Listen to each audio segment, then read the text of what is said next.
Good afternoon, good morning, good evening. Apologies for having some technical issues, which unfortunately are unavoidable, but we are so pleased that we managed to solve them, and we are welcoming you now at the Teatrum Vitae Global Open Debate, the new mission of the arts. I'm Olga Palaklits, the founder of Teatrum Vitae platform. I'm so pleased that this important topic will be discussed today by very distinguished speakers, experts of the industry. We thank everyone who is taking part today and contributing to the future of the arts. We would be grateful for your comments, questions, and for being in touch with Teatrum Vitae platform, because we are aiming to make significant input into the performing and visual arts in the post-pandemic world and beyond. Now, it is my pleasure to introduce to you the concept creator and founder of Teatrum Vitae platform, Rafał Pajicki.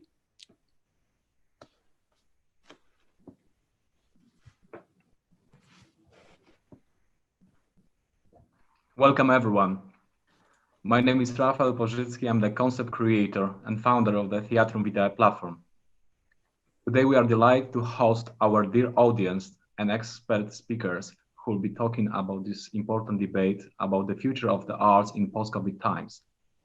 During the human history, we were experiencing this kind of turbulences many times, and always we were finding solutions to progress, to become better and wiser. Now we are forced to do this once again, and despite of many challenges, we have to look for the new opportunities in the entertainment industry and in arts generally. It is clear that science and art finally will have to shake their hands for good. The arts are approaching the new era, and today we can observe its fast evolution. And it was once in Renaissance times, in the beginning of 20th century. In the near future, according to the latest scientific revelations, the engineering of the sound will be not just write the music, but calibrate vibration. We can have healing powers. The flat paints are already transformed into virtual worlds to create realistic holograms and impress audience more than ever. AI becomes smart enough to produce own reality. All these new tools and possibilities will help us to enhance the quality of spectacles and explore the depths of the creation as never before. We must remember that the art is the highest level of experiencing our consciousness. It is accompanying human lives from the very beginning and merging our souls with the minds. It is a universal bridge connecting different cultures around the world, the form of ultimate expression. The art is sacred, is holy, and that's why it's so precious. We must protect it. Thank you very much. Welcome everybody and to the new mission of the arts. And it is a global open debate by Teatrum Vitae, which means theatre of life. And the mission is to unify the world through the fusion of the arts. And our apologies for starting later than anticipated. One of the big disruptors of the arts industry disrupted us today, i.e. technology. So thank you so much for your patience. Now, without further ado, I would love to introduce an incredible and legendary producer. And his name is Harvey Goldsmith. We're incredibly lucky to have him today. He's not only a thought leader in the industry, but he has done a lot in terms of giving back. He is the chairman of Ignite, chairman of the British Music Experience, board member of the London Mayor's Tourism Advisory Group, Editorial Intelligence, Captive Minds. I mean, he is a real Renaissance man because he applies his passion not only to the industry, but also in terms of giving back and having worked on Live Aid with Sir Bob Geldof, the first Prince's Trust Rock Gala, Teenage Cancer Trust event in 2000. He's worked with the Rolling Stones, The Who, the Eagles, Bee Gees, Jules Holland. I mean, all of the greats at Sting, Pavarotti, Charlotte Church, Vanessa May. So welcome, Harvey. Thank you. Not much I could say now. Good afternoon, everybody, and thank you for hanging in there while we have our technology delay, which seems to be happening more and more at the moment. One of the issues that I personally have with life is that we think we're good at technology, but technology hasn't quite met up to our expectation of how things work. So things do go wrong, which makes life very difficult, which proves the point about the world that we live in, and that's the world of culture and art. And the whole beauty of culture and art is A, it's meant to be shared, and B, it's the human experience of people being together to explore, to live the emotion and to drive it through that makes it work. And what's happened with this virus, this pandemic, which is global, is this has caused a division, and it's caused a real problem. And whilst on the technology front, yes, you can have streaming and you can have all sorts of other events, you cannot beat the live experience. It's impossible. And that emotive level of that vibe that goes from person to person, being together, all sharing an experience is unbeatable. And unfortunately, whether the technology whiz kids like it or not, it just doesn't work the same when you look at it on streaming. So where's the future? The future is that we have to devise ways of being able for us to work together, to be seen together, and to enjoy things together. And we have to figure out the next generation of that, because clearly this whole pandemic has been a real shock to the system. And it's a shock to the system that has made some people really think very deeply and carefully of how to make it work going forward. But for most people, it's become more of a mind number that you can read, you can watch TV, you can look at a bit of streaming, but the emotion of streaming just doesn't do it for me, I'm sorry to say. And I'm not against it, but it just isn't the same. There is nothing that beats the live experience, whether you're in a museum, whether you're at the opera, whether you're in a theatre, or whether you're at a concert. It's always the same. The emotion of people being together and that vibe that goes between one head to another is unbeatable. And we have to figure that out, as I say, for the future.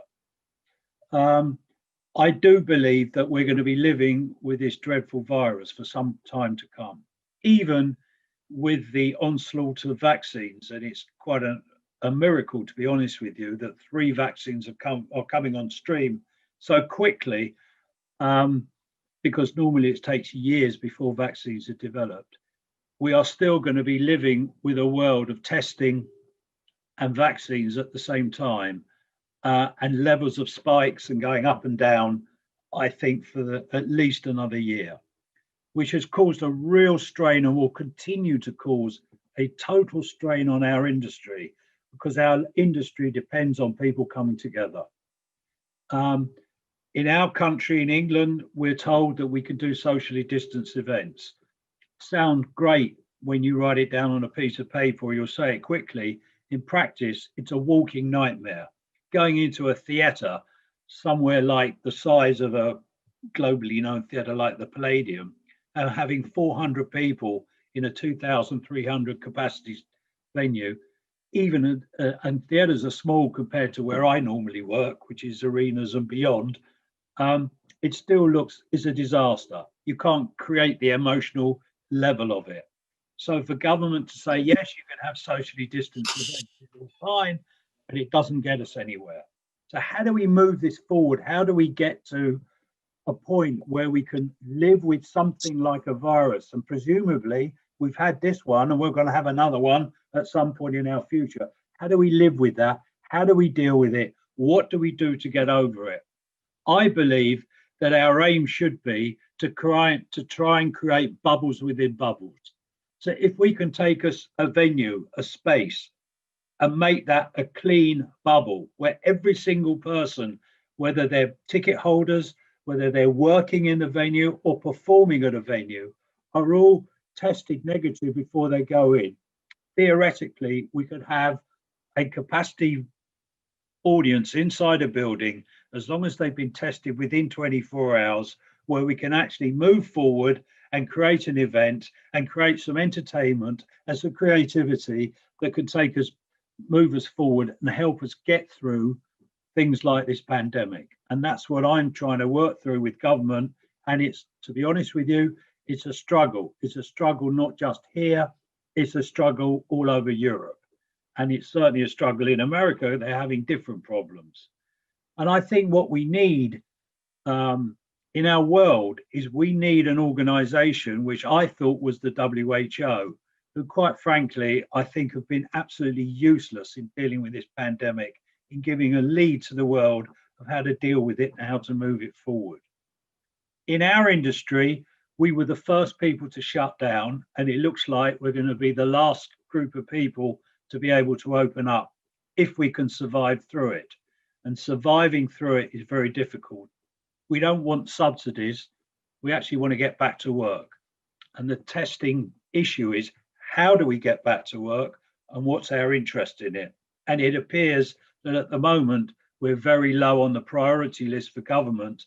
And those governments that treat it that way are going to live to regret it.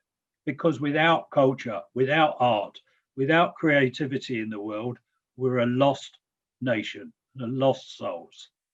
So let's hope that this starts to come back together again and we can get on our lives and go back to what we're really good at. And that's creating amazing experiences, which stimulates the mind, which helps with technology, it helps with science. But we cannot just be reliant on scientists governing us, because as anybody that will know and deals with science, if you put 3 scientists in a room, you'll get 3 different opinions. And that's the problem the world is leading with at the moment.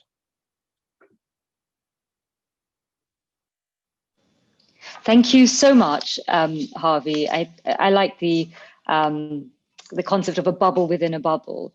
And of course, I think there's various different sort of initiatives there that some arts organizations will be pioneering in the future. So it's going to lead us on to a panel of producers where, Harvey, we're going to be joined by a number of other producers, which will enable us to talk a bit more in detail about all of the various different elements that you mentioned. And I just wanted to say that I completely, 100% echo your sentiment that actually if the government will end up regretting not supporting the arts industry, because actually what really does survive over centuries is actually the arts and culture of a civilization. And and when you look at all of the previous civilizations before us, the only thing that we have left is we look at other civilizations through the lens of culture. And if they don't invest in culture today, where will our legacy be in the future? So very wise words, Harvey. Thank you so much for sharing with us. So we're going to move on. There's a few questions, Harvey, actually, whilst I have you here, that I actually wanted to ask. Is you mentioned, for instance, the bubble within a bubble.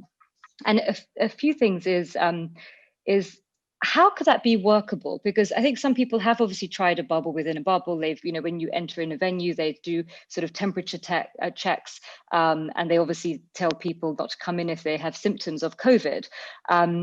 And then you mentioned obviously these rapid tests, but do you think that will cause a problem in terms of the people who can afford to have the test because they're not widely available? It will lead to people being able to access art events, only if they've got the money to pay, not just for the ticket, but also for taking a test on top of that. I mean, what's your thoughts on how to sort of circumvent that barrier? Well, clearly at this level, it's difficult, and the more that this is adopted, of course, the wider it's spread, the cheaper the tests that come. Yeah. The truth of the matter is the tests aren't expensive.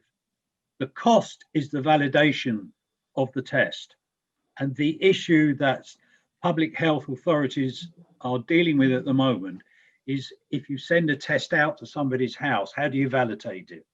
And that's what they're concerned about. It's manpower that's always the cost. The test itself costs buttons. €5, if that. So it's manageable if we can find a way. And what's been suggested to me is that you could actually, if it works, you could do a test by Zoom or by Microsoft Teams. Because if you watch somebody taking that test, they then take a photo that gets uploaded up into an app, and that can then link to the data on your ticket. You can then validate yourself. The big question is a test valid if it's done within 24 hours? Because what you don't really want to do, unless it's an emergency, is be testing right at the death of the show, because that's going to cause a lot of embarrassment, difficulty, people that have come hundreds of miles and suddenly find they can't come in at the last minute. So we need to find a simple way of validating a test. The tests are there. There are lots of I get pitched at least one every single week of another company that can do testing, rapid testing. It went from 2 days to a day to a few hours to 45 minutes. Now there are people offering me tests that can be done in less than 10 minutes, and they show up and they're pretty accurate in what they do. The question is, will government agree with our industry? And our industry is the whole hospitality industry, anywhere where there are groups of people, and then that can spread out to airports and schools and Lord knows what else. Is there a way of setting up a set of protocols that are very simple to do, simple to enact, are efficient in operation, and can give a validated answer to the question of whether you have it? Is that relevant and valid that we can then roll out everywhere? And if the government concentrated on that, then I think we'll find our whole world will change, and we can then get on top of it. Because the beauty of validating large groups of people with testing is immediately it throws out those that have got the virus, and then they can go into isolation. So it's not a difficult task. I just think government are looking at it the wrong way. And my urge to the government, my plea to government is, we'll pay for it, we'll do the test, we'll put the hard work in. What we want you to do is to agree with us a set of protocols that work, that you will validate, and that you will then evaluate, so that if that does work and it's proven to work, it can then roll out across our whole industry in whichever country we're in, because it's the same issue everywhere.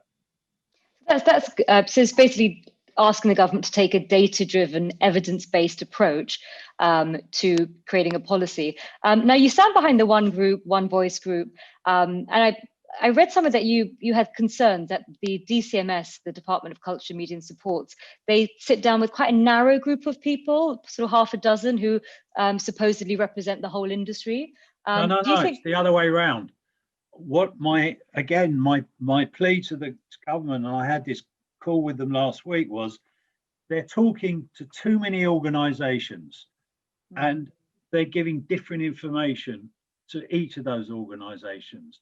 And my plea was to choose 6 or 8 people who can then disseminate out through the whole industry, so that they have a defined group, they can have a proper debate, they can come up with all of the answers from the production point of view, to the events general group point of view, to specific producers and promoters, to venues. What is it we have to do? What are the protocols we need to do to make a venue safe? So less voices. Have too many people, and they talk to too many different groups each day, and they give different answers to different groups. We're never going to get anywhere. Yeah, I understand. And in terms of your the impact it's been to you personally, this not being able to work, the social distancing, the disruption of plans, not being able to plan, and quarantine, lockdown, mental health, yourself, your colleagues. How has it personally impacted you? I've never been in one place for so long in the whole of my working life. That's the first impact. It was an experience. My wife's seen more of me since March than I think she saw of me in the last 5 years. Is she complaining or is she grateful? She has her moments. So that's obviously an issue. I'm a very optimistic person. I have an optimistic approach in my life. I see solutions and not problems. And so I've really spent quite a bit of time in this break trying to find solutions to help other people find solutions, to come together, to urge all the different groups to talk to each other. I have a production company of what I consider to be the best in the world, who have such a wide experience. And what I've done with the head of that company, he's now become the liaison person for every single organization in the UK that works, except for the theatre, who for some reason or other row their own boat. But he sits across all of those organizations and then can report in. The production people have come up with this, the events people have come up with this, the promoters have come up with that, and he can report into all of them. So he's a communication hub for everybody. And him and his team have been working on that for the last couple of months. And it really has made a huge improvement where everybody can work together to find the right solution, because that's all we want. And if possible, we don't really want government subsidies. On our end of the world, we're a commercial organization, we're commercial businesses. We stand on our own 2 feet.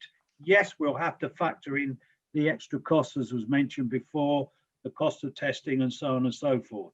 But we can do that once we know what's going on and we all work together. We don't want individuals branching out, I'm doing this and he's doing that. We want everybody to share the experiences so we can quickly move on, because the quicker we get back to work, the quicker we get back to creating, the quicker we can help people's mental stability, their creative juices, and get people back at it, the better we'll all be as a nation, as human beings. Great. Thank you again, Harvey. And thank you also for your efforts in representing the industry and guiding the government in terms of the right strategy to adopt that would make sense for the long term for us. So thank you again. It would be good if they listened. I've tried guiding, but if they listened, it would be great. Try singing to them next. Harvey, can you hear me? Yes. It's Rory Elliott here. Hello. We worked together about 5 years ago. Hello. How are you? Yeah, we're very well. Yeah, we worked on holograms with Ian. Yes. Fantastic. Unfortunately, we would have to put it privately on another occasion because we are running late and all our speakers are waiting to jump. But really fantastic that colleagues from the past meet on this panel. It's really, really, really amazing. Thank you so much. And I will ask Farzana, who I didn't have a chance to introduce properly. She's our fantastic moderator. She's CEO of Curzon PR, multi-award winning PR expert, entrepreneur, and she's ambassador of Oxford Foundry. So this is an opportunity for me to say this. And thank you so much, Harvey, again, for your answers. And I think we are moving on now to the panel. Thank you. Thank you. So on the panel of producers, we have Maxim Berin, Mark Berry, Rebecca Riofrio, Craig Rogalski, and Lisa C. So Craig Rogalski is the managing talent manager and founder of CK Talent Management, and the agency ranks as number 5 in the world, and one of the key players in talent management in Europe. Craig himself is ranked as one of the most influential talent managers in the world, and he has overseen the agency's expansion into emerging markets such as Africa, across Asia, and he has recently acquired a talent agency in Australia, so clearly world domination, we love that, and they represent a number of different talent, from the likes of superstar singers to bands to major actors to models, so a very sort of diverse range, even including Olympians and athletes. So his talent has appeared in many movies, including ones that have been nominated for Oscars, BAFTAs, Emmy Awards, and so forth. His clients include huge streaming organizations such as Netflix, Amazon. He's co-authored a number of manuals for the NCAA, and also elected the state representative for the amusement industry. It's representing the entertainment industry within his state. So welcome, Craig. It's nice to meet you. Thank you for joining us. Where are you at the moment? Are you in the US? Yes, I'm on the East Coast of the United States. I'm in near Palm Beach, Florida. Right now. So America's been very much in the news. I mean, we're all obsessed following the election and all of the drama. I mean, who needs Netflix and entertainment where you just tune in to CNN? with all the drama happening in the White House. So Craig, back on topic, I wanted to talk to you about the talent management industry. I mean, obviously you know, this is your specialism, this is your area. I mean, how has the industry been impacted? You obviously have a you know, a macro and a micro perspective on this, impacted by COVID, not just the financial elements, but you know, how does it bode well for the medium term, long term future of the industry? Would love to have your thoughts on.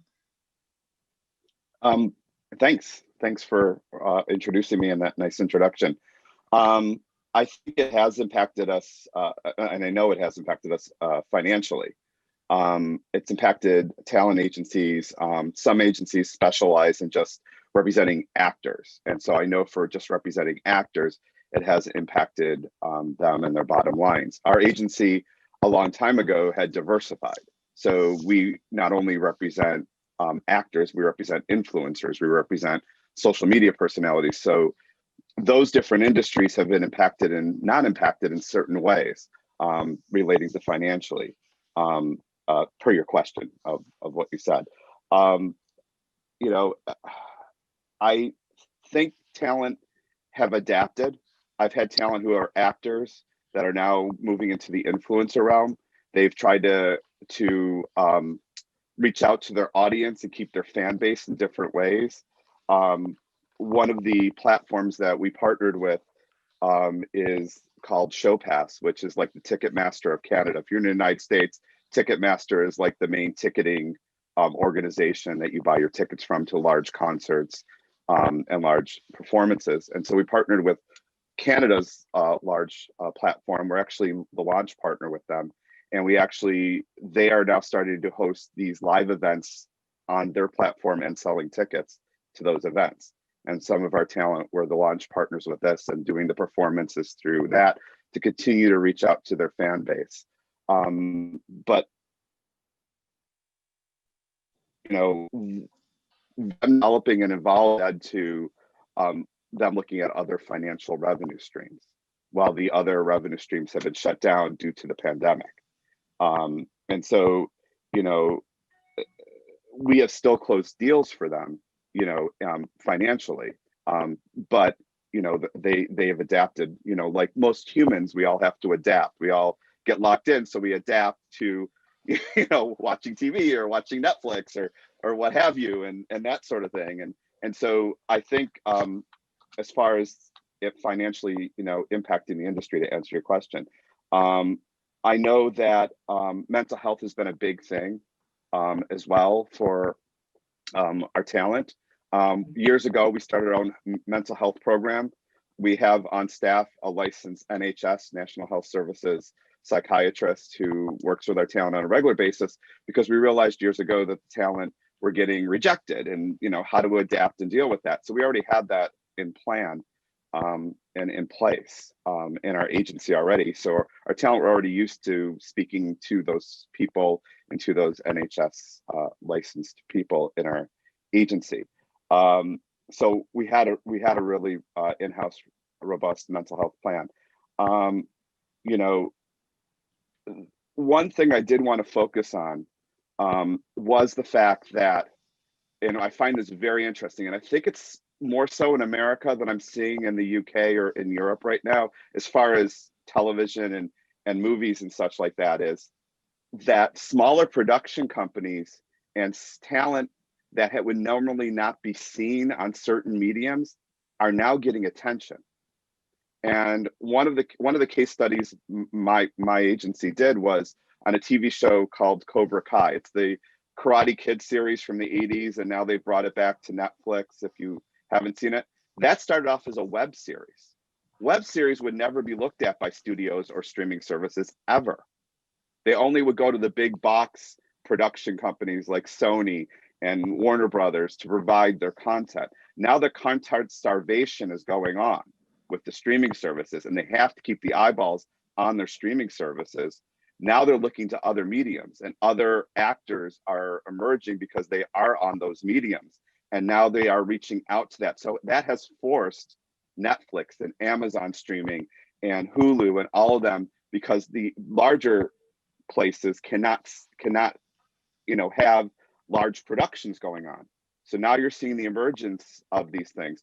So a lot of that is going on. One of my talent is involved in a series called Deathless, with a smaller production company. It now was bought by Amazon streaming services and is now on Amazon. And so they're going to ratcheting down to the lower levels where they would never look at to feed this content starvation, because they got to keep on feeding the dragon, which is feeding the viewership and keeping their subscribers entertained, or else they'll leave and go to other streaming services. So we've seen that in the industry as far as talent management and representation, and we've adapted to that. So web series and web shows now have been getting attention. Outer Banks was a very popular show in the United States, and for the teenage crowd from 15 to 20 something years old, that was a very lowbrow production. We have 2 talent on that show, and we kind of laughed at it when we booked our talent on the show. We're like, oh, nobody's going to see this kind of thing. Now it's the most popular show in the United States on Netflix. It's huge. It's kind of very interesting to us that our talent are starting to be seen that would not be seen before. And our talent that are well known, they have reached out in other ways since their productions have been closed down. But the larger talent are able to adapt because they're paid millions of dollars to do a project. So them hiding out for a year or 2 is not really financially impacting them too much. It's more of the middle to lower level talent that are starting out that are feeling those pinches. But now they're being recognized by that as well. I'm a member of the Television Academy, and they've been reaching out to all of the membership. They're the ones that put on the Emmy Awards. I'm a member of the Television Academy in Arts and Sciences in LA, and they've been reaching out. They've been doing a good job. They've been trying to have seminars on Zoom and stuff like that. I'm also a member of Spotlight in the United Kingdom, and Spotlight over there, which is a breakdown platform over there for casting directors. They've been reaching out. I was on a panel with them about the impact in the industry with other talent managers and such in the United Kingdom and London. And that was very helpful to have Spotlight understand what we're going through, and they were then able to adapt their platform. So I think everybody's been reaching out, and everybody's been trying to find different ways to adapt in those different mediums. And that's kind of basically what a roundabout of what I've been seeing going on. If you have any questions. I think it's wonderful how the talent has adapted, because I remember sort of growing up, and there was almost a stigma for somebody to sort of move from, I don't know, acting to to modeling and to others, and of course creativity is very fluid, but yet society was quite rigid, I don't know, a decade or 2 ago. But now the fact that you're saying that COVID has sort of accelerated the ability for them to sort of seamlessly move from one to another, from sort of being an influencer to acting to various different platforms. I think that's positive.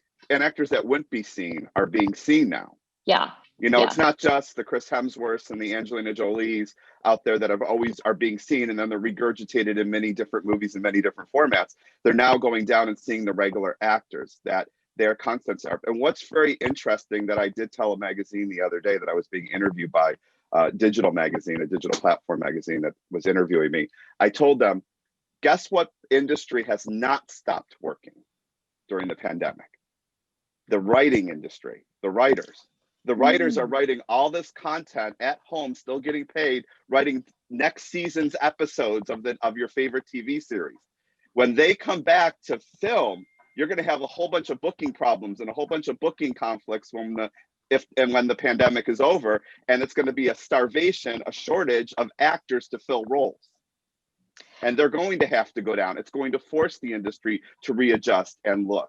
And I told this to a digital magazine a guy the other day, and he was shocked that I said that. And he said, I don't think anybody's thinking about that in the industry, about what a shortage of actors, because there's actors now getting out of the industry and just going and working at Starbucks and leaving the industry altogether. There's going to be a shortage in the industry of talent, and they're going to have to go down to low levels. And the people that wouldn't be seen and become Chris Hemsworth or Zac Efrons, that would take 10, 20 years to get there, they're going to be accelerated because there's going to be this need where Chris is in a movie, they're going to need somebody else to fill some TV show that he would have been on or some other project. And they're going to look for the next Chris Hemsworth, and it's going to have this readjustment in the industry. And I'm fascinated and waiting for that whole thing to arrive and happen. And I wanted to also say something to parrot what Harvey had said in his opening, if I may.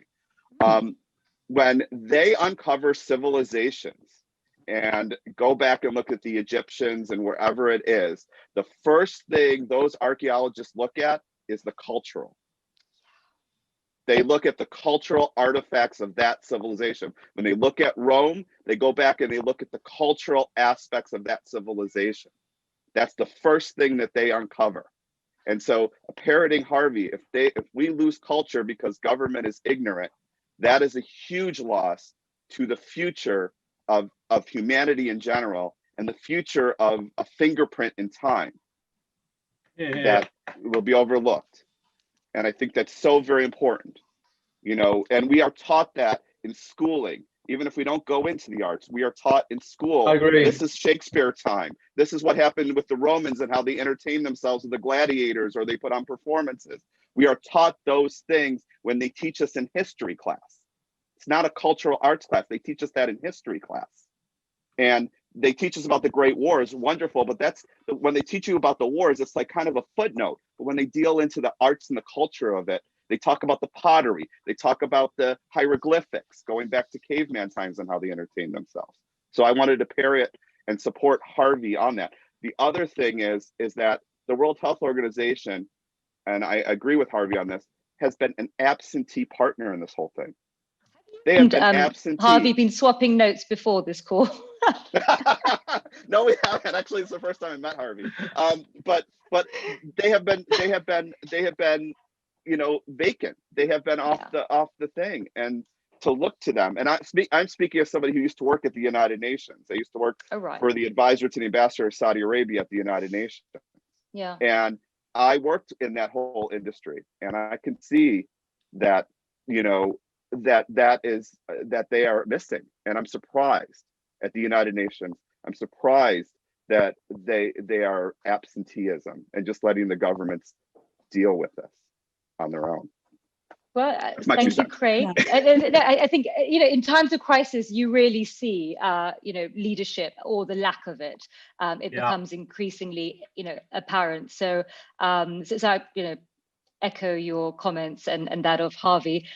Thank you again, Craig. And again, I just wanted to, you know, say how prescient of you to actually bring in a mental health program for your talent, you know, well before it became sort of fashionable, and the fact that, you know, you did your sort of your you know, foundation and ground setting that enable the mental resilience for your talent during these difficult times. So, you know, that's wonderful to hear. Thank you so much, Craig, for joining us and sharing your insight.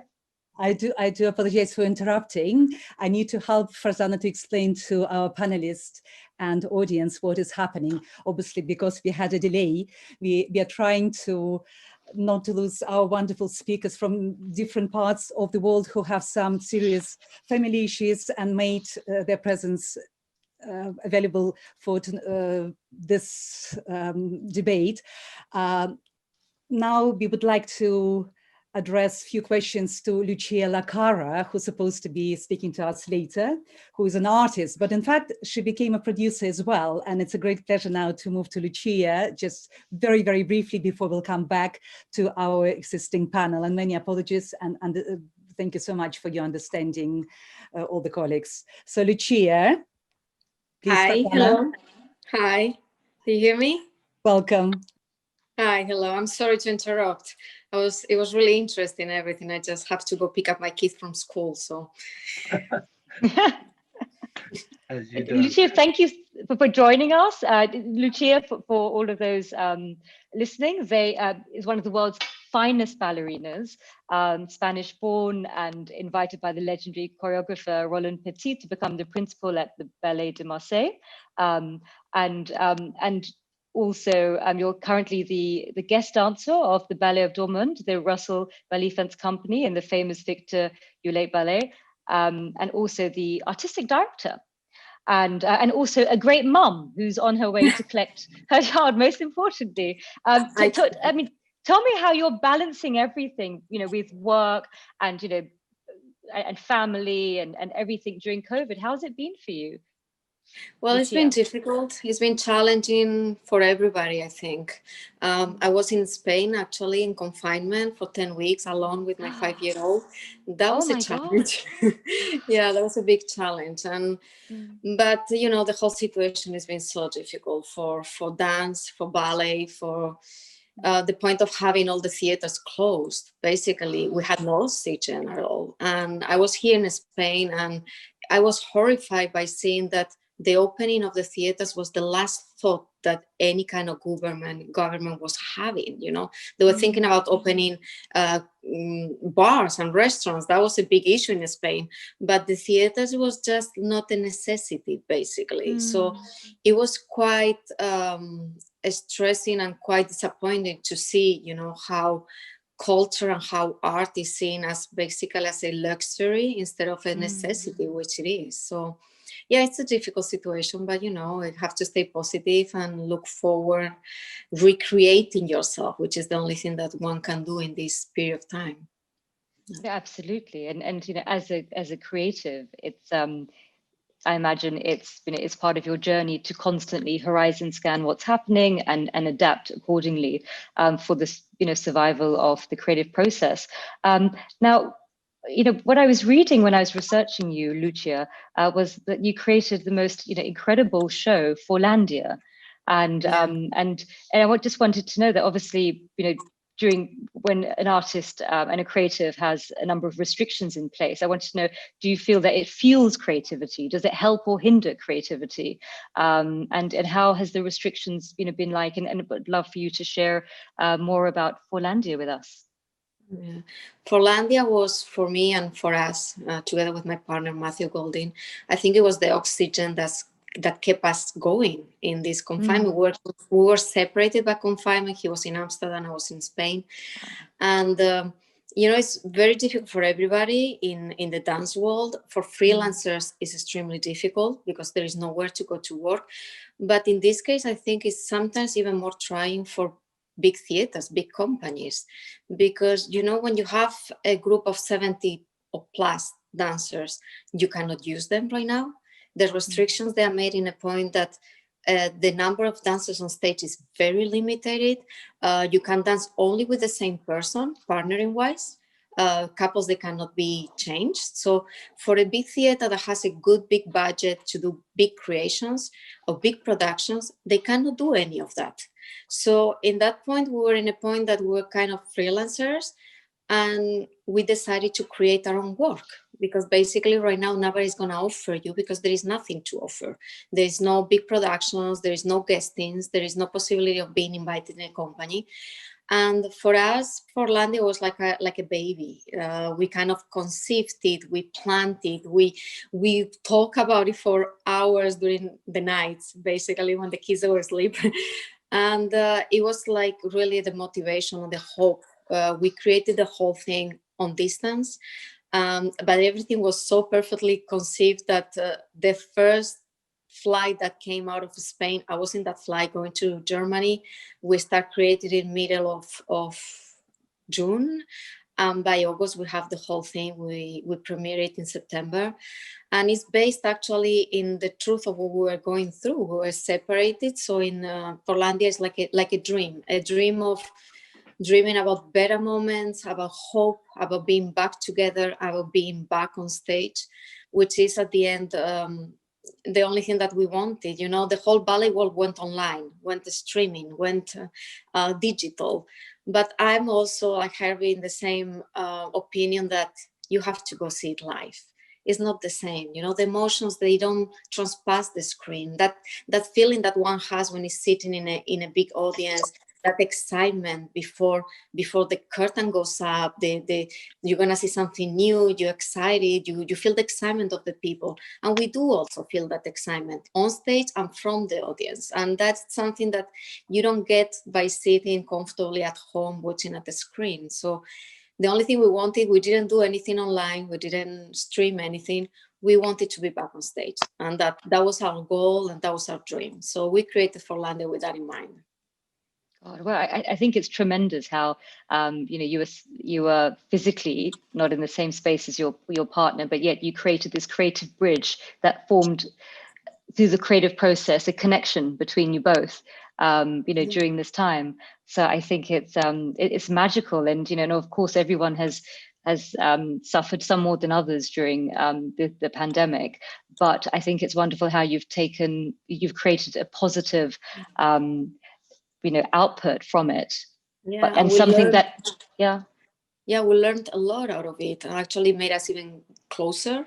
Being by so far, we made us closer to each other, and we learned so much. I had created a production company, so basically we produced also, and it became a co-production with Dortmund Ballet because they were very interested by the project, and they were having difficulties programming because they could only have 2 dancers on stage, 1 hour show. Everything was very limited, and Forlandia was actually fitting all the regulations. But we learned so much about every single little step that there is before a dancer goes on stage. And I've always been interested in that. I never had a manager or took care of everything myself. And there is so many people involved, so much work that is behind those moments on stage that actually we were enjoying the show before even the show was made. And that's beautiful too, because sometimes as a dancer, you are given everything. You're given the role, you're given the piece, you just take your shoes, go on stage, and you don't value how much work is behind all that. And this situation gave us the choice and the chance to basically live all the process from the beginning till the second that we were on stage and the curtain get up. So that was amazing, actually. That was a wonderful experience. That's wonderful, Lucia, that you use the time to professionally grow.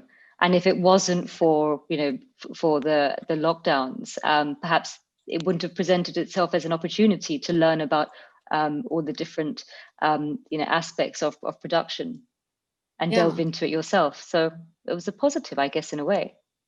I guess that from all the bad situations, you can learn something, and you can, you have to reinvent yourself. We were at the beginning hoping that the normality will be back. Nothing will be normal as we knew it.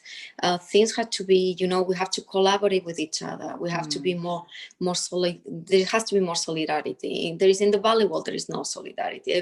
Every country is for their own, every theater is for their own, every company is for their own. And we realize that we are not strong at all. And we are the last,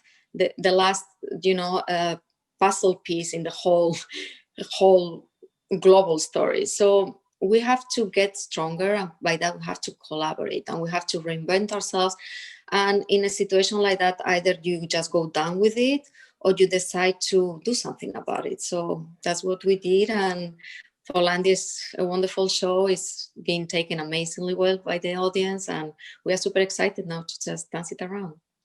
One last question, Lucia. I hope I'm not making you late for school pickup. Is just you mentioned that the ballet world, isn't particularly collaborative. Do you feel that having gone through COVID, and obviously we're still going through it, do you feel it's made people a little bit more kinder and to each other, or do you think that actually those boundaries are still there? Well, that's what we all thought it would happen, positively thinking that this will make us better, this will change things. I don't think it has that much. I don't think it has. I mean, we have seen for the last few months of a break that we had during the summer, people is, we are who we are, and we go back to be the same that we were. We should learn from it, and we should realize that we have to collaborate, because when something like this happens, you are on your own. And this, the whole social distancing makes people weaker. You are weaker alone when, instead of being in a group that is kind of like, supporting you. So I think it's important, and we should learn from it. I don't know if we will. That's something totally different. But of course that we should, and it would be actually the right thing to do. Absolutely right. Brilliant. Lucia, thank you again for taking the time out. And it was a pleasure, and you're such an inspiration. Thank you. Oh, thank you. I'm sorry I cannot keep listening to all these very interesting people talking, but had to go. Thank you so much. Okay, all the best. Thank you. Bye. So perhaps I may go on to our other panelist for the producers panel, Rebecca Riofrio. Rebecca? Hi, Rebecca. Thank you so much for joining us. I love your background. It beats the sort of, it's beautiful. What is that? Is that? There are 4 paintings original of Salvador Dali. Oh, stunning. My God. I mean, it beats my print and the usual bookshelf that I have in my back. Rebecca, so you are the director and chairman for the UK Parliamentary Society for Arts, Fashion and Sports. There are a number of, of different activities you're involved in. I know that you're incredibly busy, so time is of the essence. I would love for you to share with us, how has how's 2020 been for you? I think, well, I know it's a terrible time for many people, but I've been so busy lately. I think busier than normal. And that, I don't know, it has been amazing as well for me, growing and understanding other people. I think it has made me also research a lot about problems that are happening around me. So you're the chairman for the UK Parliamentary Society for Arts, Fashion and Sports. What are your thoughts in terms of how the government has, has been working with the arts industry? Because obviously different governments around the world have had different responses. And we have obviously our Chancellor Rishi Sunak, and they announced that there's going to be a fund for the arts industry. And I understand that some of it has been claimed, others haven't. What are your thoughts around what a government should be doing to support the arts industry? So we all know that the arts funding isn't a bailout. It's an essential part of our nation, as Harvey was saying. We know that at this very moment, the United Kingdom and the government have given £1.57 billion of investment to be allocated to projects. But unfortunately, not everybody is under that same umbrella. Many of the artists at this moment, they feel left out. Britain is made also freelancers and limited companies. I understand that the government is trying to help as much as they can, but I would like to address that the frustration of many of people that I know, many artists, are feeling left out. They're feeling that they're falling through the cracks of the recovery plan. We need to understand that 5.8 million companies at this very moment in the United Kingdom are suffering with no government help. People that they are taxpayers, people that they have contributed to this country, people with limited companies that they are employing 13.2 million people. At this very moment, they have no help. During these months, I have witnessed people losing their homes, attempting suicides. A lot of my members are young people, and they are closing their businesses. And this is a financial burden that, as the last panelist was talking, is not only physical to see the struggle, is psychologically. So, as you mentioned before, what this inequality will create to all of us. In my opinion, it will decline the artists. People won't feel motivated to be an artist anymore. I remember in 2008 in the World Conference Center and the World Center was saying, in the next decade, we're gonna see the decline of art around the world. And yes, they're gonna be a lot of plays, a lot of people with a lot of materials, but the lack of artists trying to pursue those things because they don't feel help from governments, from people around them. And I feel very left out sometimes, but not only the government, but people around, when they see an artist like not a real job, when they represent 13 million pounds to the UK economy every hour. Wow, as much as that? I had no idea, Rebecca. So, yes, if you see the statistics, you can type it. In 2018, represented 1.7 billion pounds to the UK. Wow. So in other words, 360 million pounds is at every day an art industry produced from the United Kingdom. So people is not going to be studying art anymore because they feel left out right now. So, and the creativity, we need to save creativity right now. So the numbers you mentioned, clearly the industry makes a huge economic contribution to the economy and to economies around the world. Why do you think the pleas for help kind of falls on slightly deaf ears? Do you think perhaps the art industry and the culture industry need to tell their story better to stakeholders like government, or do you think there's just a public perception that arts and culture is a bit elitist and not for everybody and a bit of a luxury and not really, and therefore becomes a bit of an afterthought in times of crisis? That's right. And even though that this time the government have given the biggest help that they have ever given to the art industry, not all of them, not all of the artists, they are part of the Royal Albert Hall or the National Theatre or the National Ballet. They are freelancers. And I think they do care, the United Kingdom do care about arts, but they don't care too much about small artists. And that is the problem. And that's why I think we need to be more kind every single day with people around us, giving our help as much as we can, listen to the stories.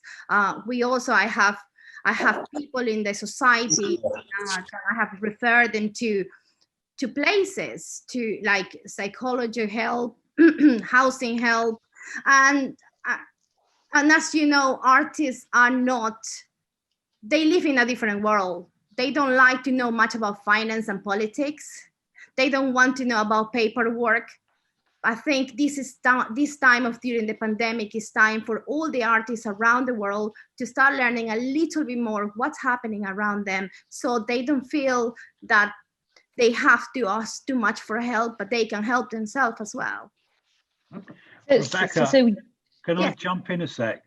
Sure. This Creative Art Fund that was a massive amount of money that was produced and was supposed to shut the industry up. All it did was cause more frustration than satisfaction. Of course. The difficulty that we have with government, and this is nothing new, this can go back for generations, and certainly in my life goes back 20 or 30 years of dealing with government, is that the government have a habit of choosing the wrong people to advise them in specific industries. So we had the committee that they created to look after and dispose of the fund that they put together had nothing to do with the live business whatsoever. They have a book publisher, they have people that have no experience of dealing with live. They don't understand the sensitivity of one, giving to a venue, to two, supporting the artists themselves, some of whom are totally reliant on temporary work, because that's how the business works, and understand it, etc., etc. But the problem is, it isn't that government don't want to do it. A, they don't know how, and B, they always choose the wrong group of people to advise them to get the money dispersed. And just another very quick point I wanted to correct you with: neither the Royal Albert Hall nor the Royal Opera House got not one single penny. The only thing the Royal Albert Hall have done since is they've negotiated a government loan, otherwise they'd have to close. So they didn't get the money either. So we don't know where all this money's gone, but it seems to have gone all over the place. And exactly like everything else that government somehow does, they choose the wrong people to recommend it, and the money just disappears. We need to start an inquiry, because according to the government UK, they have been helping the Royal Albert Hall. So I'm going to start an inquiry. And you're very right. The majority of the people that they usually talks to the government are people that they have studied in the university arts, but they never practiced. They have never practiced. They have never even know a practical artist. So those are the people that are supposed to be talking to them. Yeah. Brilliant. And on that note, I think, I remember, a few years ago, the Ministry of Culture, which is now obviously the DCMS in the UK, used to be known sort of internally as the Ministry of Fun.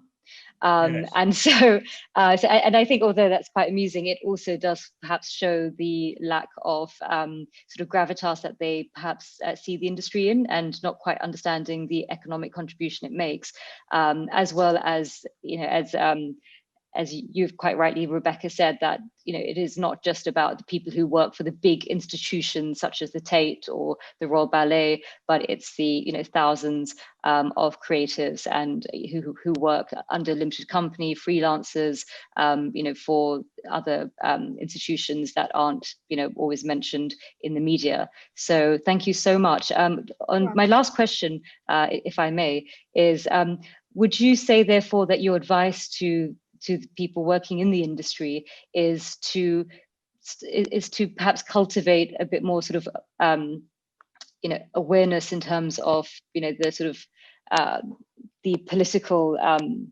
landscape that we're operating in order to be able to lobby more effectively and tell their story about just how important they are to culture, to well-being, to soft power for, you know, for the country's culture around the world. Yes, indeed. It's incredible the amount of people that I talk, artists, that they have no clue who is the Minister of Treasure. They don't know what's happening around them, but they know that they don't get any help. But at the same time, they don't understand what's happening. So one of the reasons I created the society is because I have access to various MPs. Hence, yesterday I tweeted something and also Instagram something about the about Rashid Sunak, and he was the first one looking at my story. And wow. I will send you wow. the picture. And it was extremely funny because my post was about, don't forget the limited companies, don't forget the artists. And I sent a video, and he was the first person watching that video. And that is the type of thing. All of us, we have a voice. Doesn't matter if we come from a different country, as long as you are paying taxes, we're living in this country, we have rights. We need to say something. Brilliant. Thank you so much. And I'm really glad that your tweets are being, you know, observed by, you know, by the powers that be. And hopefully, as you know, as Harvey said earlier, it's one thing to listen, but we need them to act. Person to see it. The first person. Yeah.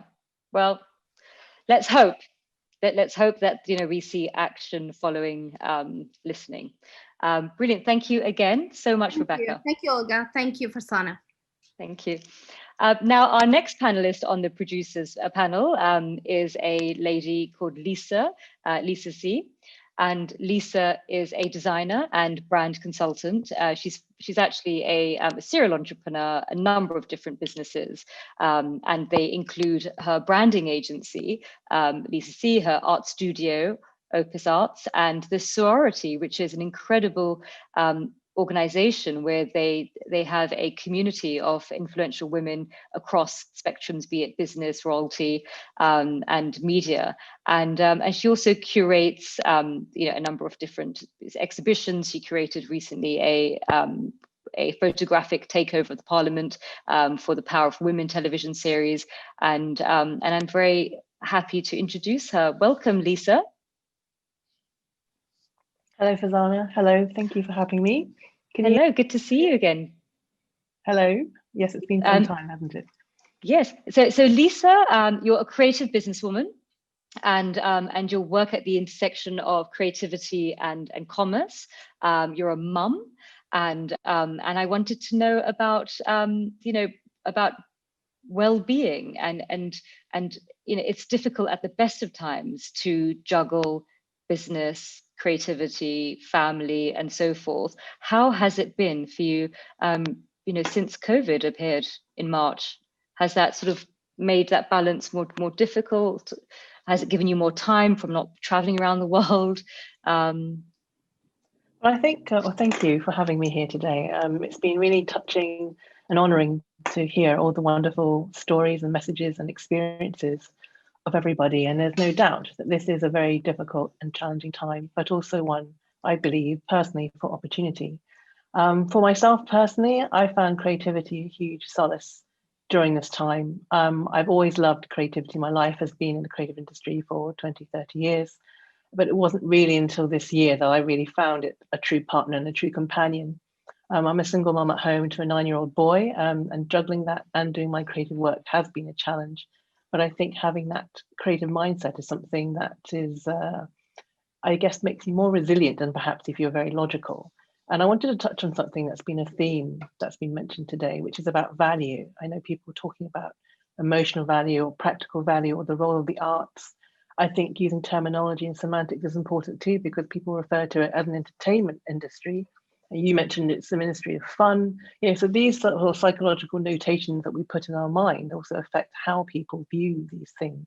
I think everyone here would agree that the arts is absolutely critical and it's something that we are passionate about, but we're in this industry and we feel it. But at the same time, it's interesting that you talk about the government and whether people see the value in this coming out of the pandemic. But what are people doing during the lockdown? What are they doing when they can't go anywhere? They are turning to entertainment, they're turning to arts, they're turning to their TV shows or activities to amuse themselves, to engage their minds. And that soulful element, that heart element is something so important. And I think what's interesting that will come out of the pandemic, and I do believe this, and especially if there's an organizational group of people who are championing that message, is that we almost need to rebrand and look at the value of that artistic engagement and what creativity is. It's been a passion of mine from the beginning, because arts has always been lower down the ladder. I grew up in a very sort of traditional family that wanted me to go into law or finance, etc. And I chose the arts. I remember telling my dad I wanted to go to art college, and he almost had a heart attack.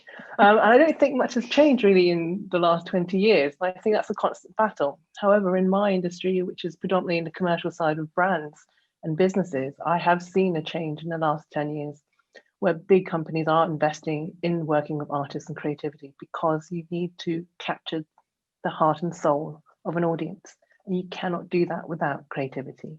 And I think during the pandemic, more than ever, we're going to see the value of emotional well-being, and the heart itself of how we feel is going to become more important. I think we're in the immediate stages of dealing with the pandemic, in the sense of we're adapting to things, we're learning, we're still making things up as we go along. But I think, as Harvey pointed out, there's probably quite a long road ahead that's going to trail off in terms of, as a society, how are we going to adapt to this? How do we want to evolve? And I mention this as a process of opportunity, because I think only we can shape that. We as the people, we've seen now the voices of people are taking a bigger role, and partly technology is affording that. But I think it's become much more important not to just focus on the science or even the financials, which we are now, because it's an immediate solution. People want an immediate result. So they're just focusing on surviving, and also on making sure that we can make people safe and well. But in the longer term, we're probably facing a most psychological, mental state of mental health challenges that a society has never seen before, because we're going for a collective global trauma that is not measured, has never been experienced, has never been communicated, because technology has amplified a global crisis in a way that's never been experienced before. And we have the issues of the fake news, etc. So there's so much messages and energy that you can absorb from different places. And from my perspective, I've been taking a lot of support systems, which I advise all artists to do, because I think artists are so in touch with themselves. It's really important to know your boundaries. It's important to know what works for you and to nurture yourself. And it's not about burying your head in the sand and hoping it goes away. It's about creating practical solutions that will help you thrive and help you grow. I've worked with a lot of different creative people during this period, which I find that they are using productively. I know an amazing film producer who's actually written 2 new screenplays during her lockdown. We're allowed to focus on projects that we've never been really allowed time to do before. So I think in the positive sense, I've certainly been doing that more with my photography and spending time at home. Instead of chasing the businesses and chasing all these projects, it's been lovely actually to slow down and focus on that. But certainly in the future, I think the arts and the creativity will play a huge role in reshaping our emotional value. And I'm hoping that society will measure that and the government will recognise that too, because we all need to come together and to thrive together. Lisa, you're an expert in branding. And I just wanted to sort of pick your brains a bit, from a branding perspective, what advice would you give to artists, to creators on how they can develop their brands, how they can communicate their brands? There's obviously a lot of artists and creators out there that their work is potentially drying up or it's been put on pause. How would you advise them? Because earlier we had Craig Rogalski, who's talking about talent that was sort of moving from one area to another. From a branding perspective, do you think people are the public are more open to talent moving from one sector to another without it looking like they're jack of all trades and so forth? What's your thoughts on that? I think we're in a beautiful time of freedom in the sense that we've been forced to let go of stereotypes, of boxes, of boundaries, and that suddenly anything goes in that sense, whether that's your life, whether how you structure it, how even work happens. What is work these days? We're jumping in and out of Zoom calls or doing family errands. And I think it's a wonderful opportunity for artists to rethink and reevaluate really what they want to pursue, what is their strengths, what their dreams are, and to actually start investing and working towards those in a way that perhaps they've never had the freedom to before. I certainly don't think you need to limit how you think. I'm a great believer in trusting the process and not in just focusing on the result and the destination, because often in creativity you find you never know where you might end up. And I think this period has been forcing all of us to rethink how we live, what we do, where we invest that time. I think that's really important. I think people don't talk a lot about attention. What we pay our attention to is hugely important in terms of our work, in terms of our success, and in terms of our own mental wellness. So I think for artists, it's about really jumping off that wheel of what your routine may be and actually start thinking about what your new life could be. I know it's I'm trying to answer broadly because so many, art is such a broad industry and I think everyone's life is so different. But I've certainly seen that, whether that's in photographic arts or in performance arts, musicians, producers that I've worked with, or campaigns, models, etc. I think really this is the time for you to go live the life you want, go chase that. And it may not be the path that you wanted or expected, but I'd definitely be open to that and to try to just take that first step. Brilliant. Lisa, thank you so much for ending on such an inspiring note. The collapse of boundaries can indeed fuel new opportunities. And I completely agree with you. It's about being more conscious about where you focus your attention, because that inevitably leads us into our next phases in life. Thank you again, Lisa. And thank you for joining us. Okay, so now our next guest is Martha Fiennes. She's a film director, writer, based in the UK, award-winning across a multitude of areas, from writing, artist, director, film, and her multi-layered work is increasingly informed by technological developments and ideas in the contemporary art practice. Her works have been screened in a number of high-profile museums around the world. She's won various accolades from the Tokyo Film Festival, the London Critics Award for the Best Newcomer. She was nominated for a BAFTA for the Best British Film in the past, and she's recently been awarded the Woman of Excellence at the House of Lords. And I would like to start off by, I believe we have a video that we can start off with. Is that available to start?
would just say that to define what we mean by narrative, because of course in the traditional filmmaking sense we see movies or TV shows, and we've come to expect it to have a beginning and a middle and end, and that's what we think film narrative is, and of course to a great extent it is that. So I've kind of taken a shift out of that, and yes, I do refer to it as film painting because I feel there's an alliance with certainly the tradition of representational painting. So I would say there is narrative in representational paintings. There's stories if you look at an Hieronymus Bosch. Key aspect of the project for Martha is the slow motion imaging, which strangely, it seems like a paradox or a reversal. The more slowly you want people to move in the frame, the faster you have to shoot the frames in the camera. But because we want to do some very, very high speed shooting here, up to 400 frames, 800 frames a second, it means that the camera has to grab the action much more quickly because it's got to take 800 frames within a second. If you imagine doing that on your normal stills camera or your phone, to take 800 pictures in 1 second.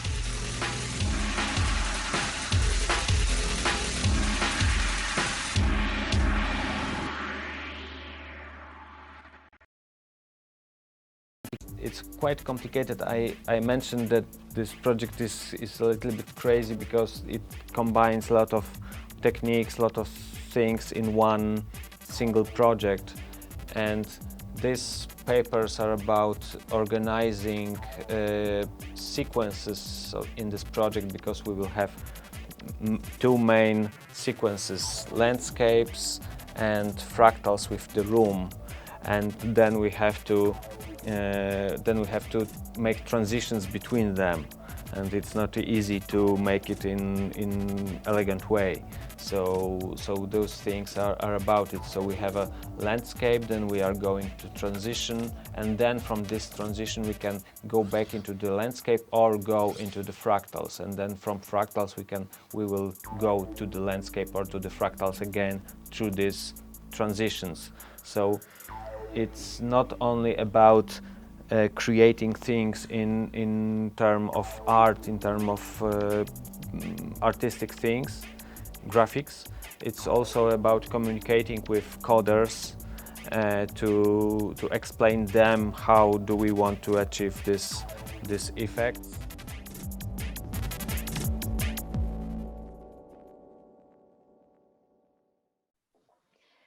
Thank you, Martha. So welcome, first of all. Thank you so much for having me. One of my first questions is really about how you weave technology and how, you know, a number of different art forms, which, you know, traditionally are kept sort of separate, you sort of combine. So I love the film painting intersection, and the work that you're doing in terms of incorporating modern technology in your creative process.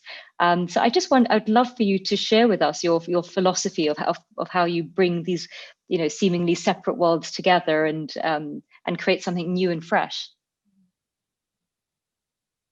Well, I'm a filmmaker, so my practice comes from filmmaking, and I suppose after I left film school I made music videos and then quite a few commercials and then a couple of features, and so I had a sort of electric light bulb moment back in 2011 with the first piece of thinking, what if you were to introduce to the traditional filmmaking process a sort of autonomous intelligence into the mix? Because anyone knows, when you make a movie, you're sort of bolting sequences of shots together and putting a soundtrack on, and if you were going to play it again, it's always going to be the same. But what if you were to bring in a sort of autonomous intelligence factor into it, that you didn't know what was going to happen next? So this project, these moving image artworks, I call them, they reside on computer systems ultimately, because that is the intelligence so when you switch the piece on, once you've completed it,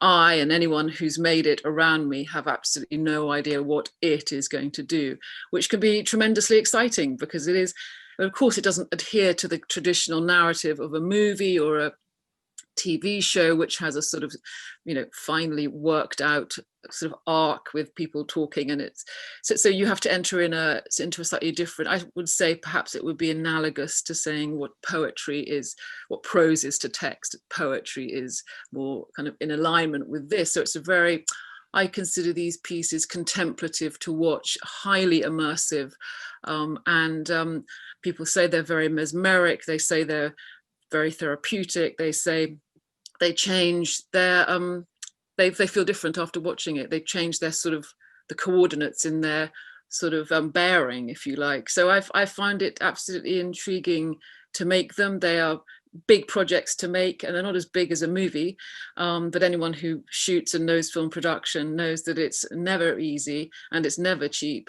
So somewhere in the middle, depending on the level of your madness or ambition, it gets tricky, but it's tremendously exciting. And I've been lucky enough to make that piece you saw the piece on was something I made in 2018.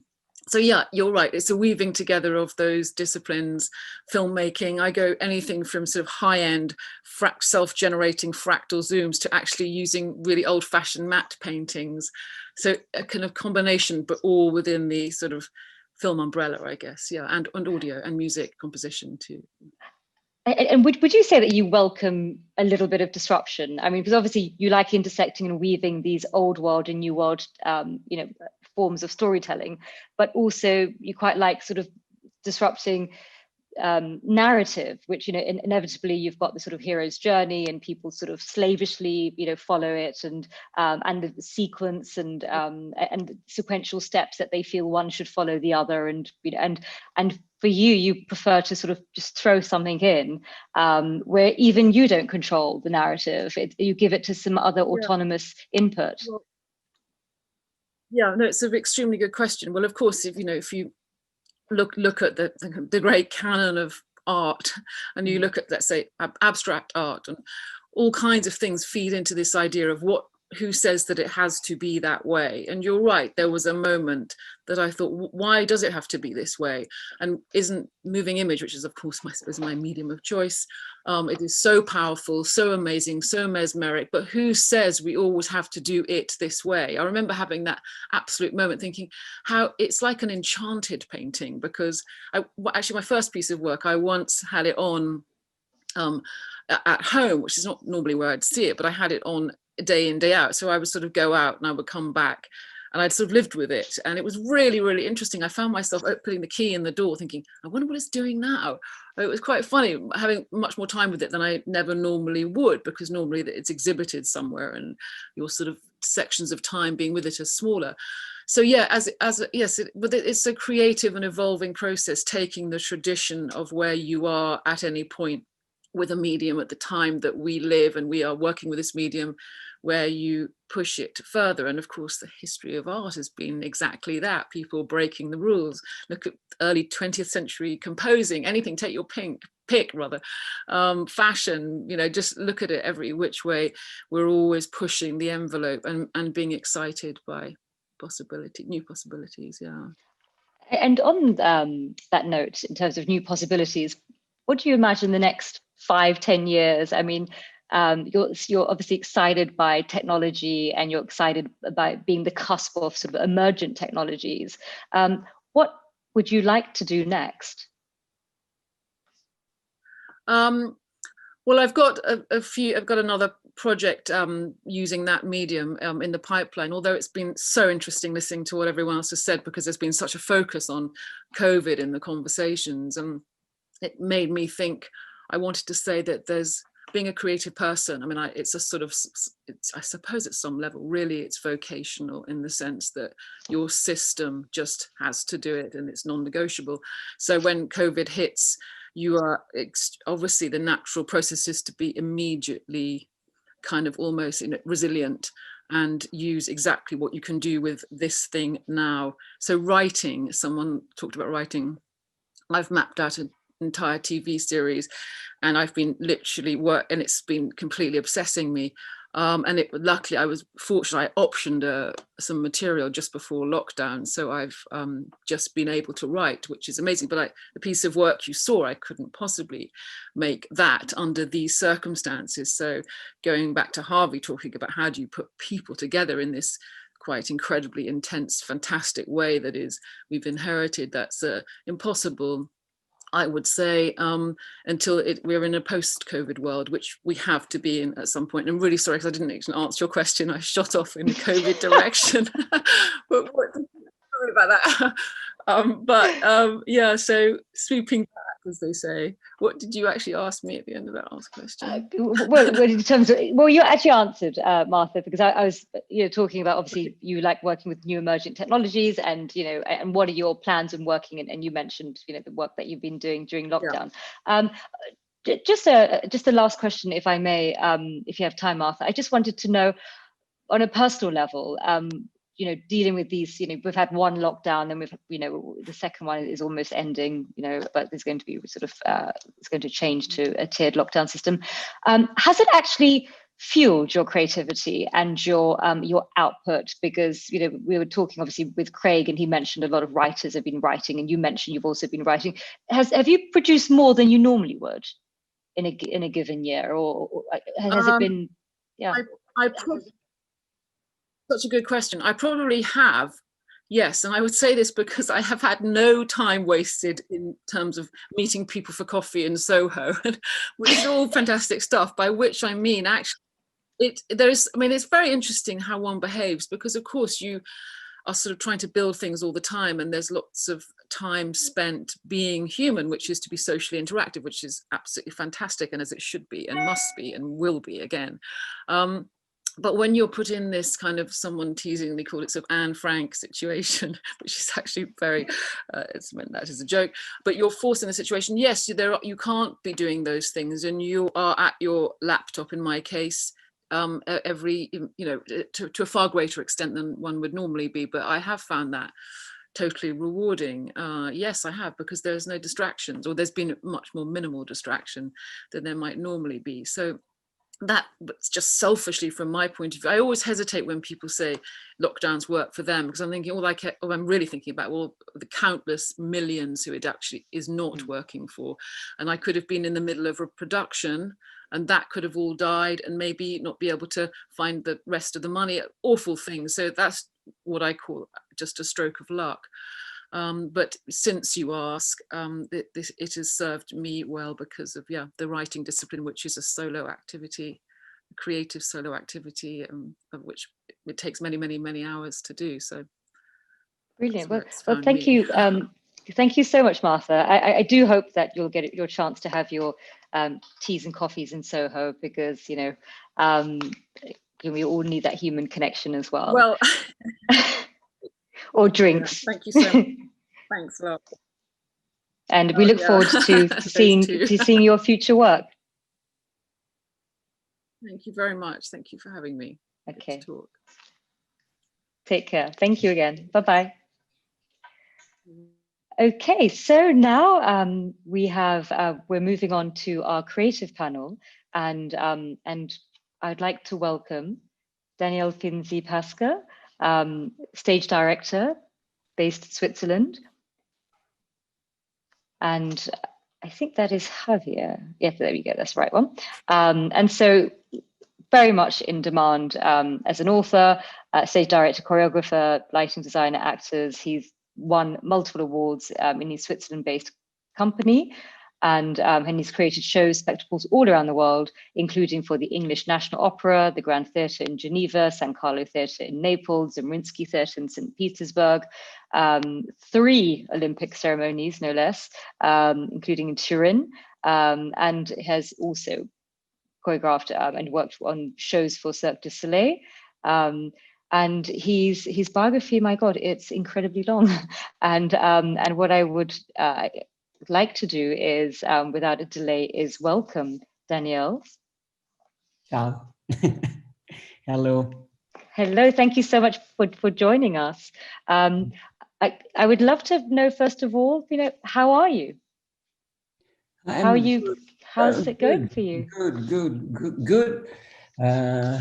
You know, our company, we are a company that go around the world in general 10 months every year. So last time that we say goodbye each other was in Mexico at the beginning of March. So we're a little bit lost. I am a little bit lost. But my mom had COVID last month. It was a so incredible experience that we had to see these old people that disappear in the hospital because my mom is not used to use a telephone, cell phone, these kind of things. When you have someone that go in this hospital and you have any chance to be in contact with them was a so strange experience. So in this moment that she came back home, I am well. And she's well now. That's good. That's good news. Not perfect. Not perfect. Perfect. And Danielle, you mentioned that normally you're traveling nonstop. So, being based, predominantly in one place rather than your normal travels, how has that impacted you? Has that given you time to sort of get off the hamster wheel and sort of rethink your plans for the future? Has it had any sort of any positive impact? Has it made you rethink? I don't know if we can speak about the positive of negative. It's strange. It's a little bit different. When we discovered that all the friends in different parts of the world, they started to close the theater, and one day, maybe in April, any theater was open in any. It was so strange. So and the future, we started to say maybe in 2 months we can go back. Maybe so we continue to talk with the friends about the future. Maybe in April now. And so we continue to stay in a strange tension. For example, I discovered that reading a book was difficult. Put in order my bibliothèque, my documents, something like this was easy to do. But to concentrate in something was strange because we feel around a danger, something that's dangerous around us. We decided in Switzerland, we have done incredible work with all theater maker to try to found a protocol and to bring back the spectator in theater. So in September, with our company, we opened a show that is a strange form, a new form in some form to bring the spectator into a journey. It's a show very short, it's just 20 minutes. And in a small town like our town, more than 8,000 of spectators coming to see the show in a week. So it was really pretty good. Yeah, it was very good. And later they changed the rules one more time. And it was so surprising, I should tell you guys, because the government changed the rules and say, no, the theater will continue to be open, but now we need to put maximum number of spectators. And when we read and they say 5, we say, what, excuse me? 5 spectators, you are allowed to have 5 spectators. You thought there was some zeros missing at the end. And we are saying, excuse me, how is possible to play for, imagine that it's a theater, there are many people to open the key to, and they say, okay, we change our mind, 20. And we say, okay. But the problem that we understand, imagine, I think that everybody, we start from the beginning to try to found a form. We are artists. So for us, it's important to help the society, to be there, to pump a good energy, to try to find the right story to tell now, because there are people that lose parents, so we need to be with a positive spirit, of course. So it's not that we want to say that we are, we try to lead with this strange situation. Of course, that I was also hearing what happened with the producer in the past panel. But imagine, in my country, they decided to, yes, in some form, to close the theater. But there is something that I don't know the name in English. It's the place where you can found the prostitutes. Bordello, how you say in English? Yeah, well, like a red light district. Yeah, come on, it's a building. You go inside and you can find and choose. Okay, in like a brothel. Okay, they let open. So we have to say, excuse me, why we close the theater and that place can be continue to function? So how is the relation between the clients? We have to create a perfect distance between the spectator, everybody with the mask. We push our hands, guys.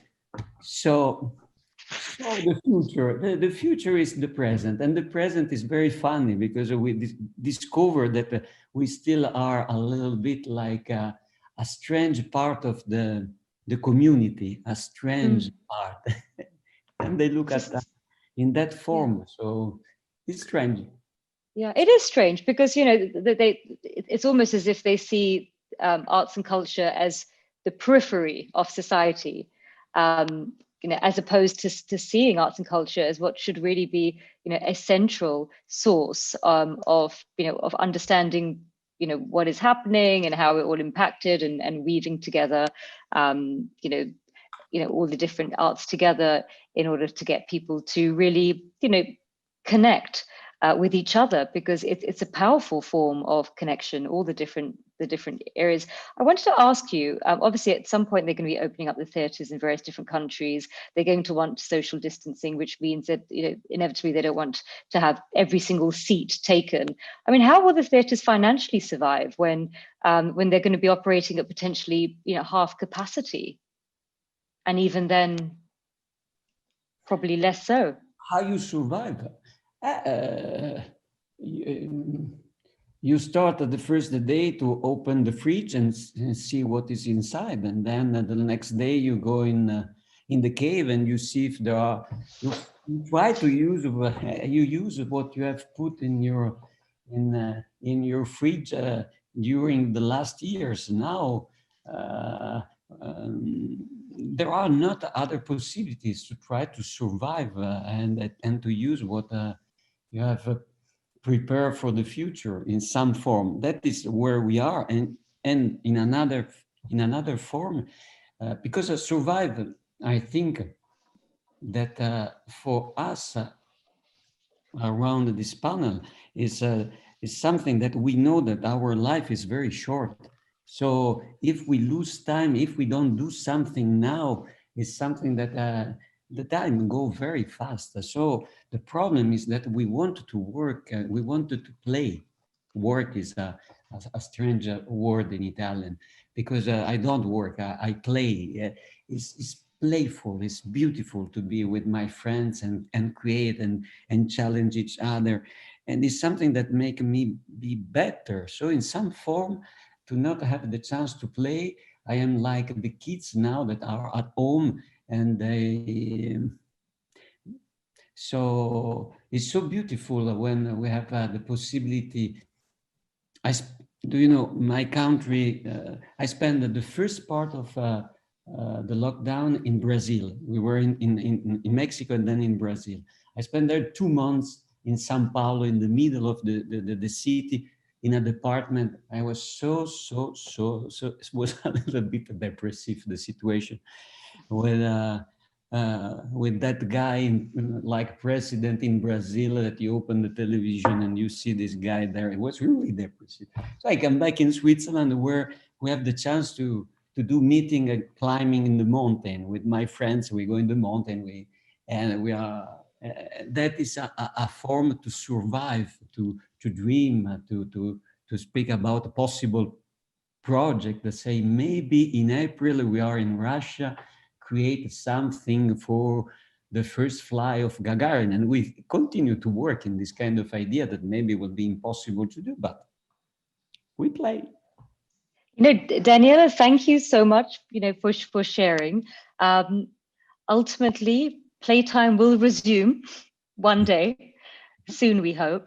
And thank you again for joining us today. Excuse me, I should go to visit my mom now. So goodbye. Give her our love. I hope to see you in a theater very soon. Ciao. Okay, thank you. Ciao. Ciao belli. Our next guest on the creative panel is Javier de Frutos, who is a choreographer and based in the US.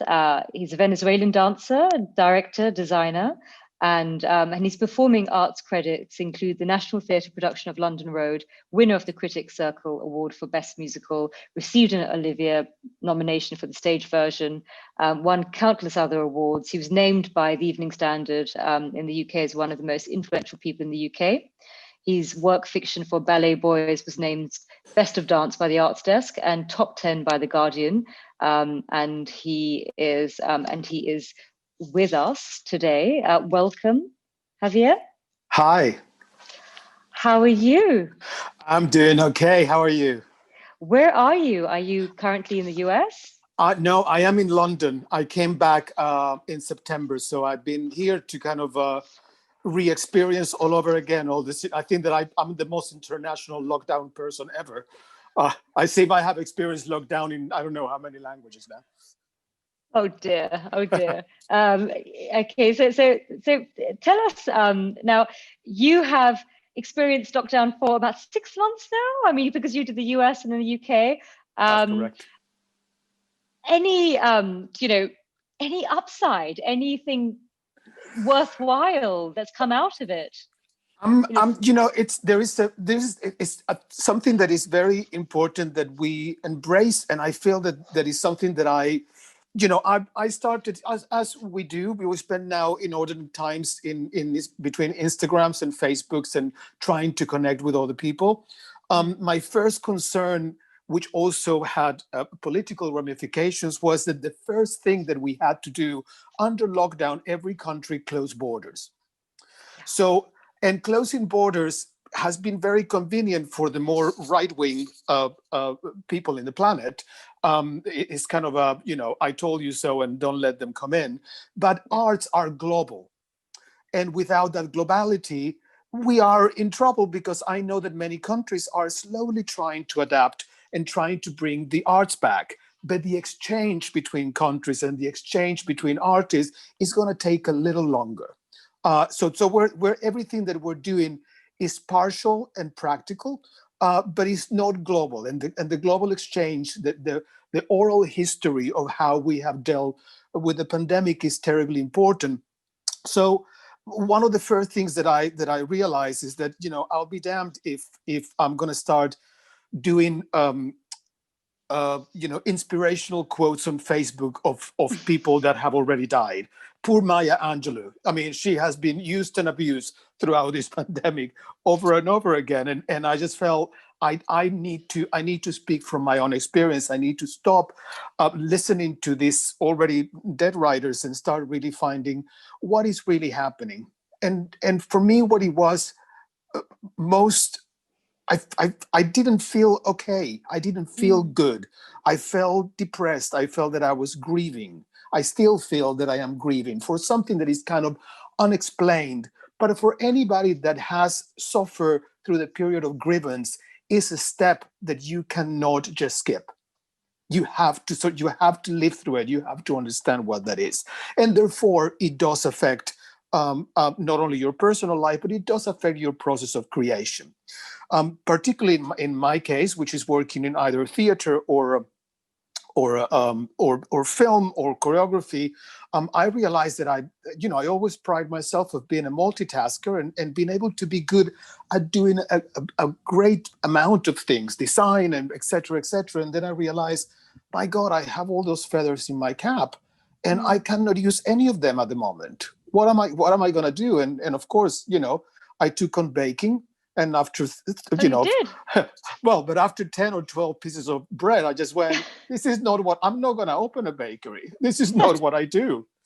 And I have to get back to find a logical way to get back to work, which is, I know that at one point we're going to get back on stage. I would like to be prepared to what that new normal may or may not be. Mm-hmm. I want to be practical, and I want to engage other artists that I felt that it was important that I engage with. It was a reference to a well-known artistic director of a theater here who says something, we'll survive even if it's just myself and a couple of actors, we're all in this together. And I went, hell, we're not, because if it's two actors and you, that's the Titanic. And what do we do? What do we do with the rest? And I felt it was more important to engage all my other colleagues, people that always made me look very good, my designers, my lighting designers, even my stage management. We needed to find a way to practically have this conversation. So I was developing a work last year. Again, one of the things that I felt, and I still feel today, is that the pandemic has not, people who are the alpha types, the alpha male, the people that is their way or no way, are not dealing very well with this. This is kind of like the Sesame Street of the arts. It's like, embrace your letter B, because plan B is what is really gonna move us through. And I have never had a plan A in fruition. So I was very used to say, let me think laterally, because I made my career by thinking laterally. And when we were starting to do this development, which was partly a co-production with the US, I was working with a very well-known pop band, very prestigious, and I was working with a really great writer. And in development in 2019, we started feeling that timing was not on our way, and my musicians were about to go into an international tour, which was meant to start last March. Well, so we know what happened with that. And the writer was not moving as fast as we could. And my producers in Los Angeles, who are definitely the alpha type, didn't know what to do when this happened.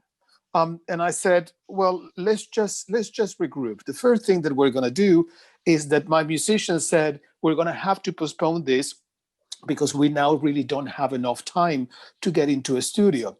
And I received a call from their manager, and they said, don't quote me on this, but I now have a couple of very well-known pop stars very bored in their houses who have their own studios, and there is a chance that you may never have them for this amount of time captive working for the audience.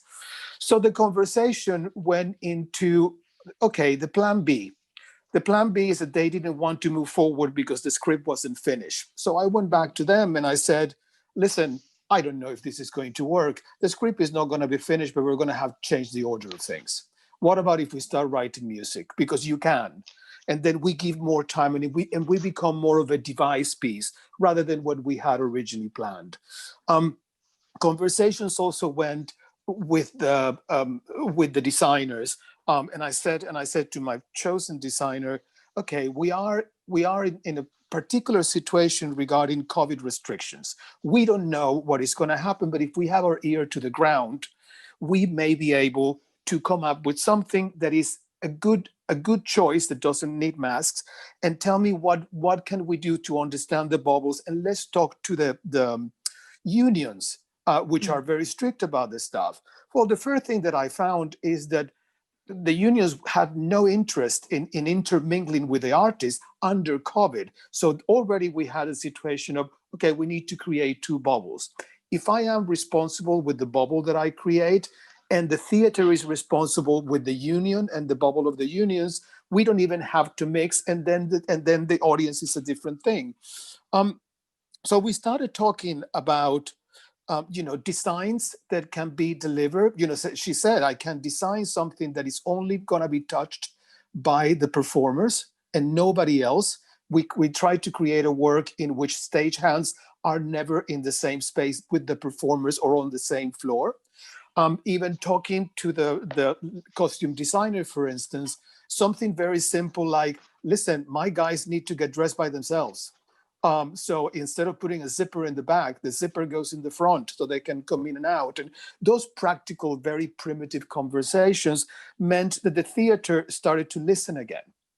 And I'm not saying that we have anything guaranteed, but them listening to what we were saying and saying, we assure you that we can protect ourselves and guarantee that a performance is going to happen. As long as you take care of yourselves, we'll take care of ourselves.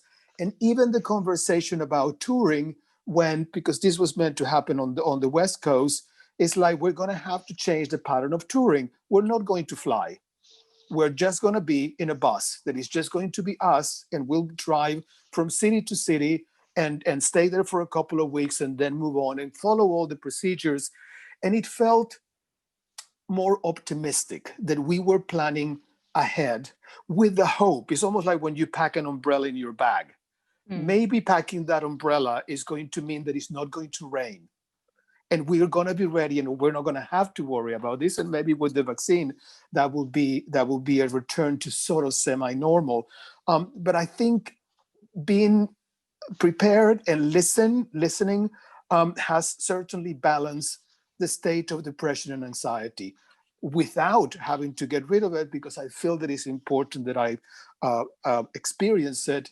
But at the same time, you have conversations in which every time that an artist comes to you and says, I cannot possibly work that way, you turn around and say, how do you know? Yeah. Unless you try, you don't know. Do you think that the change in the White House will help the arts and culture industry in the US? Do you think that will be a shift in terms of policy towards? The first thing is that poor man is going to have such a long list of things to the first thing he needs to do is to clean the White House because of the mess that is going to be left behind. Yes, I think it will. For what I started my conversation talking about globality, Biden, if it's any sign from his time working with Obama, were great globalists and great lovers of the arts and culture, and they understand the importance of arts and culture. And I think that they're going to be, I think that they're going to embrace the oral history or the history that artists bring to the table. And I think yes, there is going to be a change. Strangely, dare I say, I hope as well that is going to influence the politics in this country, because I think Boris doesn't have his best mate in power anymore, so he's going to have to embrace ideas from the relationship with Biden. So I'm concerned, but slightly more optimistic. How fast can that happen? I'm not entirely sure. The one thing that is for sure that is a big difference between the States and here is that they embrace philanthropy, and in fact, the majority of the arts are sponsored by philanthropy and fundraising that we don't have here. And I think it took us completely by surprise that all of a sudden we couldn't depend on government money to subsidize. But I think the Americans are going to have to find a way to embrace what the new things. The one thing that for sure we needed is that we needed to be ready. That's what I felt, that I'm not going to be able to get on stage next month, but I need to have something ready to be the first ones to go out there. Yeah. Well, brilliant. Thank you so much for sharing your insight. I think it was particularly fascinating because you've seen from the UK and the US, both perspectives, not only in terms of lockdown, but also understanding the connection between both countries in terms of the political dialogue. I wish you all the best. Thank you. Thank you for joining us. It was a pleasure, Javier, and we look forward to seeing you and your work in the very near future. Thank you very much for inviting me. Thank you so much. I do apologize for a small interruption, since we had a delay and now we have certain issues and crises with the number of speakers, and I do apologize for some changes and appreciate the patience of everyone. And now Farzana is going to announce Fyodor Pavlov-Andreevich as he has an emergency and he has to move, and then we are returning to our speakers and we ask for their forgiveness. Thank you so much. Farzana, could you introduce Fyodor now? Yes, Fyodor Pavlov-Andreevich is a Russian-Brazilian visual artist, art curator, museum director, writer, theatre director, and filmmaker. And his performance practice includes site-specific performances, performative sculptures, installations, guerrilla performances that he's presented around the world under the direction of many greats, from Marina Abramovich and Hans Ulrich Obrist and Rose Lee Goldberg. And Fyodor has earned international recognition thanks to one of his particular guerrilla performances, The Foundling, in which a nude Pavlov Andreevich, encased in a glass box, was literally thrown into a series of society events without their organizers' permission, of course. So the opening of the new building of the Garage Museum of Contemporary Art in Moscow, a dinner by the French patron Pinault at the Venice Biennale, the Met Gala in New York, and so forth, and was arrested by the New York City police for trespassing on private property and public nudity, and was sent to Central Booking Prison, where he spent 24 hours. So welcome, Fyodor. Thank you, Susanna. Pleasure. Thank you so much for having me. The first thing I want to ask is, what was it like 24 hours in jail? It wasn't, looking at the situation in general, where many artists are in jail for years, this was a joke, but it's just that the thing, I'm not a political artist though. And sometimes people confuse me with other artists who really, fight for social justice and stuff like that. I do certain works that I'm trying to use to call attention for things that are completely unknown and unheard of. For example, racial situation in Brazil, or slavery in Russia, and other things which are internationally not really identified. But in the meantime, I think that guerrilla is the only way to scream about things. To cry, and to be able to make people think about their existence and compare, and maybe, support the others. So guerrilla work is something that all of a sudden, if it touches the right buttons, if it pushes the right buttons, it straight away becomes very, very, known and seen, which happened to the only work of mine, To the Foundling in New York, because I actually targeted the Met Gala, which is a big, glorious, glamorous, fancy event at the Metropolitan Museum, which happens in the major museum, but has very little to do with the arts. So my idea was like, okay, so you guys think performance art is great, right? So you like it, you think it's trendy, you like Marina Abramovich, you like all this kind of hype, etc. So I would offer you a work. I would donate you a piece of work, which is my own body. My own body is a work. It's my work. It's also my job. So I would lock myself in a glass box and take an Uber SUV and drive myself into the museum's territory without being invited, etc. And people thought that my studio manager, who looks like Anne Hathaway, like a huge star, she was Anne, and they welcomed us. And then she said, "I've got something in the trunk." And she opened the trunk, and two friends brought the box and dropped it in front of Anne Wintour. And there was a kind of a strange situation, because they were laughing, but in the meantime, it was a security issue. So yeah, I was arrested and everything. But I think there is a bit of a confusion, because many of the performance artists do a lot of amazing works and no one knows about it, because performance art is tiny. Performance art is left without budgets. People think about performance art if they budget anything for the museum, for a cultural, if there is a cultural institution, performance art comes at last, because this is such a marginal, such a, so to say, provincial type of art, which no one wants to. But in the meantime, nowadays, because of Marina, because of Hans Ulrich, Klaus Wiesenbach, and other people in the industry, let's put it this way, it becomes more and more active, and people start thinking about it more and more. So nowadays, when everything is stopped, paused, and put on hold, performance art isn't blocked. You can do performance art any moment. I can do it right away. I can do it in front of you. You could be my victim. It's very easy. So, if I want to do a guerrilla as a part of a wonderful conference, of your meeting, I can do it straight away. I don't need anything. So it's an accessible art form. Totally. Fyodor, with your permission, would love to show and announce your video now. Oh yes, please. It's a very short one. Okay, brilliant.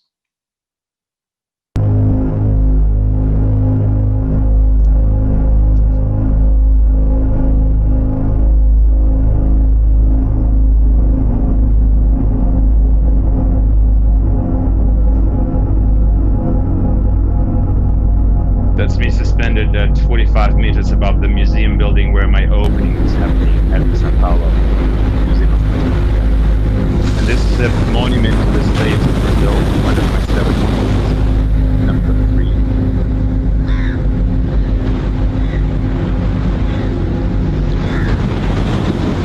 I spent 7 hours struggling in the waves, just the way the slaves used to do in Brazilian history. This is the New York stunt. Exactly the moment when the box is dropped in front of the red carpet, and that's how they deal with it. They cover it with a white cloth, pretty much with a tablecloth.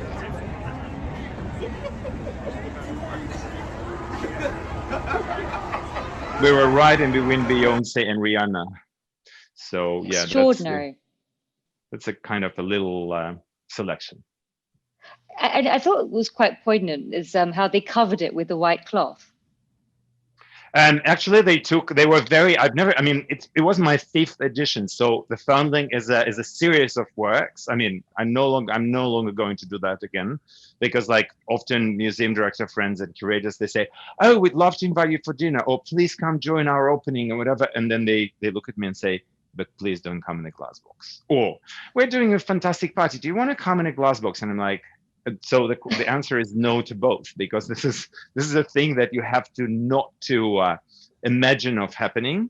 B, you really need to react to it in a certain way. So you would reject it and you would be scared all of a sudden, etc., etc. So people who want it, they would never receive it.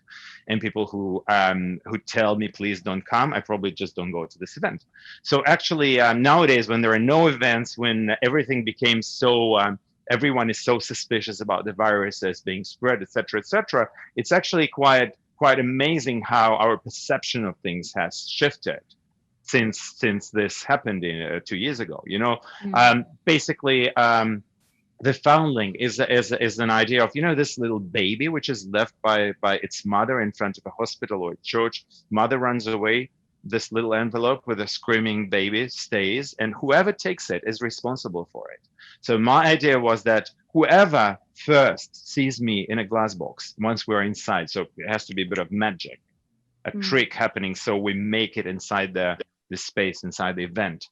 And then once I'm there, I can't do anything. I'm locked. There are 18 screws around the box, so I can't really open it myself. There are little holes so I can breathe through them. And then people really have to deal with it. You know, it's a DIY piece of work where I give them the box and then they decide on what to do with that. The Met Gala people were so fast. I mean, before I used to spend 4 hours waiting for the people to decide what they're going to do. There was no fresh air left inside the box. I was completely like, you know, I couldn't move anymore. I was like, okay, I'm going to die here now, right? And I'm also very claustrophobic by nature. So in this case, it was like seconds. They were like, all the police of the New York City, all the anti-terrorist, all the anti-terrorist experts were around me, just, okay, what we do with him? And it was within like minutes, because Met Gala is it's almost like Oscars. So basically I was impressed how fast I was behind the bars, and how fast everything else happened, because it was like all around, like CNN, BBC, blah, blah. It was, and then a collector friend of mine saw it in the media and sent me his lawyer, who saved me pretty much from that. So incredibly efficient. Theodore, you know, would you like to share with our audience, you know, your philosophy? You mentioned, for instance, that, you know, you like to raise awareness of topics that are quite unheard of by using your art form. And I believe the organizer mentioned that you'd like to share with us and deliver a talk on it. I mean, I'd love to. I mean, for now, the social practice that I'm involved with is very much related to the to the contemporary notion of slavery, and also of an idea of how much people know of those who are vulnerable, who discriminated. And thus we've been talking. So there's a very dear friend of mine, Charles Renfro, who is an American architect who is behind Diller, Scofield, and Renfro. I mean, I know that right now they're working on a new Barbican in London, and they built the museum, the Highland Park in New York, and the new Whitney building, etc. So it's quite a well-known architect who's we've been in dialogue for quite some time now, and we developed a project for one of the oldest London's theatres, which is all about, which we've been working a lot during the pandemic, and we continue doing that. And basically, the idea is that there is a number of stories that we collect around the world, and those stories are from the people who are discriminated or abused and somehow challenged because of their race, religion, sexuality, body, political position, etc., etc. So there are 20 different chapters in this event. It's called a 3-day play. It starts on Thursday at 8 p.m. Mm-hmm. It finishes on Sunday at 8 p.m. And a very well-known, celebrated actress, who we cannot mention yet because it's all in preparation, is on stage for 72 hours, nonstop. Wow. Wow. Narrating those stories of the people that we collect around the world, and the faces of these people are floating all around the theater. So the idea behind this project is, it's called 3-day play, as I said, is that anyone can access this theater live throughout the 72 hours of the play, be it 3 o'clock in the morning or 8 p.m. at night, and they can actually listen to those stories and even be a part of it, because this actress all of a sudden will fall asleep, and there is a little bed and a shower, and she can drink water throughout this 72 hours. And then at the end of the day, she would just literally fall asleep, and then someone from the audience would come up to this diving board that would be moving through the theater back and forth all these long 72 hours, and be on this diving board and sort of narrate the stories of the people whose stories need to be shared with the society instead of her. So this is the project this is my probably most important and the most difficult project I'm working on right now. It's hard to guess what kind of medium is this, because it's not quite theater, it's not performance art in a sense. I mean, it's a mixture of different mediums, and we're very we're hoping that September 2021 will be the time when we're gonna launch it in London. But it's actually quite interesting how little we know about, for example, people in China who suffer because of their Muslim origins, or there are concentration camps for Uyghurs from Kazakhstan and China, and there is 1 million of people kept in those camps. How much we know that our iPhones are assembled there in those camps, and the slavery labor is used for it. How much we know about around 5 million Central Asians working in Russia in completely terrible conditions, being locked, being owned by those who give them jobs, etc. So it's like it's completely there is very little knowledge of what happens outside of our horizon, and that's what made us think that we need to organize and to sort of put together the 3-day play. I'm really looking forward to seeing it. Fedor, I just wanted to thank you so much, not only for joining us, but also for using your creative talent to shine a spotlight on the unseen and the unheard and the untold stories out there. So thank you very much. Thank you so much. Thank you, Fazana. Okay. Now our next guest is Paul Lambis, and Paul Lambis is a screenwriter, director, award-winning author, playwright, born in Johannesburg, South Africa, and he lives in Cyprus and is the founder and the CEO of Silver Thespian, an independent theatre and film production holding company. Welcome, Paul. Thank you so much, Prasanna. It's such a wonderful initiative, and thank you so much for having me, and thank you to Olga and Rafael for this wonderful initiative that you're planning today and you're holding. Paul, so tell us, obviously the work that you're doing, the experience, you've worked in different countries, across cultures. How are you dealing with the specific challenges of 2020? And obviously from your perspective, being based in Cyprus and and your international projects, how has your experience been so far? I think, Farzana, like most people, obviously we've been affected from not only the fact that the arts now are extremely limited in the country, but also from a financial perspective. I always believe that, and I've always been inspired by this quote that reads, "Remember that in our darkest days, when everything else stopped, everyone turned to the arts." And I think it's very important and very relevant nowadays, because we've seen it obviously during lockdown. Everybody turns to their television sets or to their social media platforms for online productions. Now, of course, the theatre and the cinema industry in Cyprus is, even though we've had theatres and the Greeks gave birth to theatre and all that, and it's been a wonderful initiative on their part, the theatre going or theatre audiences in Cyprus are slightly limited. It is a wonderful industry. I mean, we've got wonderful productions that happen all throughout the year. We've got, for example, the Aphrodite Festival, which takes place every year in September with a beautiful backdrop, which is here in Paphos, Oh, how lovely. which was the European Capital of Culture in 2017. We've got the Shakespeare Festival, which takes place at the Kurion Theatre, which is an ancient theatre that dates back thousands of years.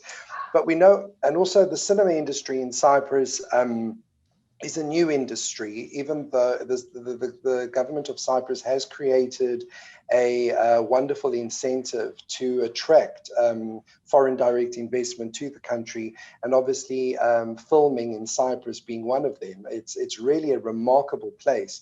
You could film a winter scene up in the Trovos Mountains, which is capped in snow, and you could swim in the beach about 20 minutes later, and then you could film a summer scene there.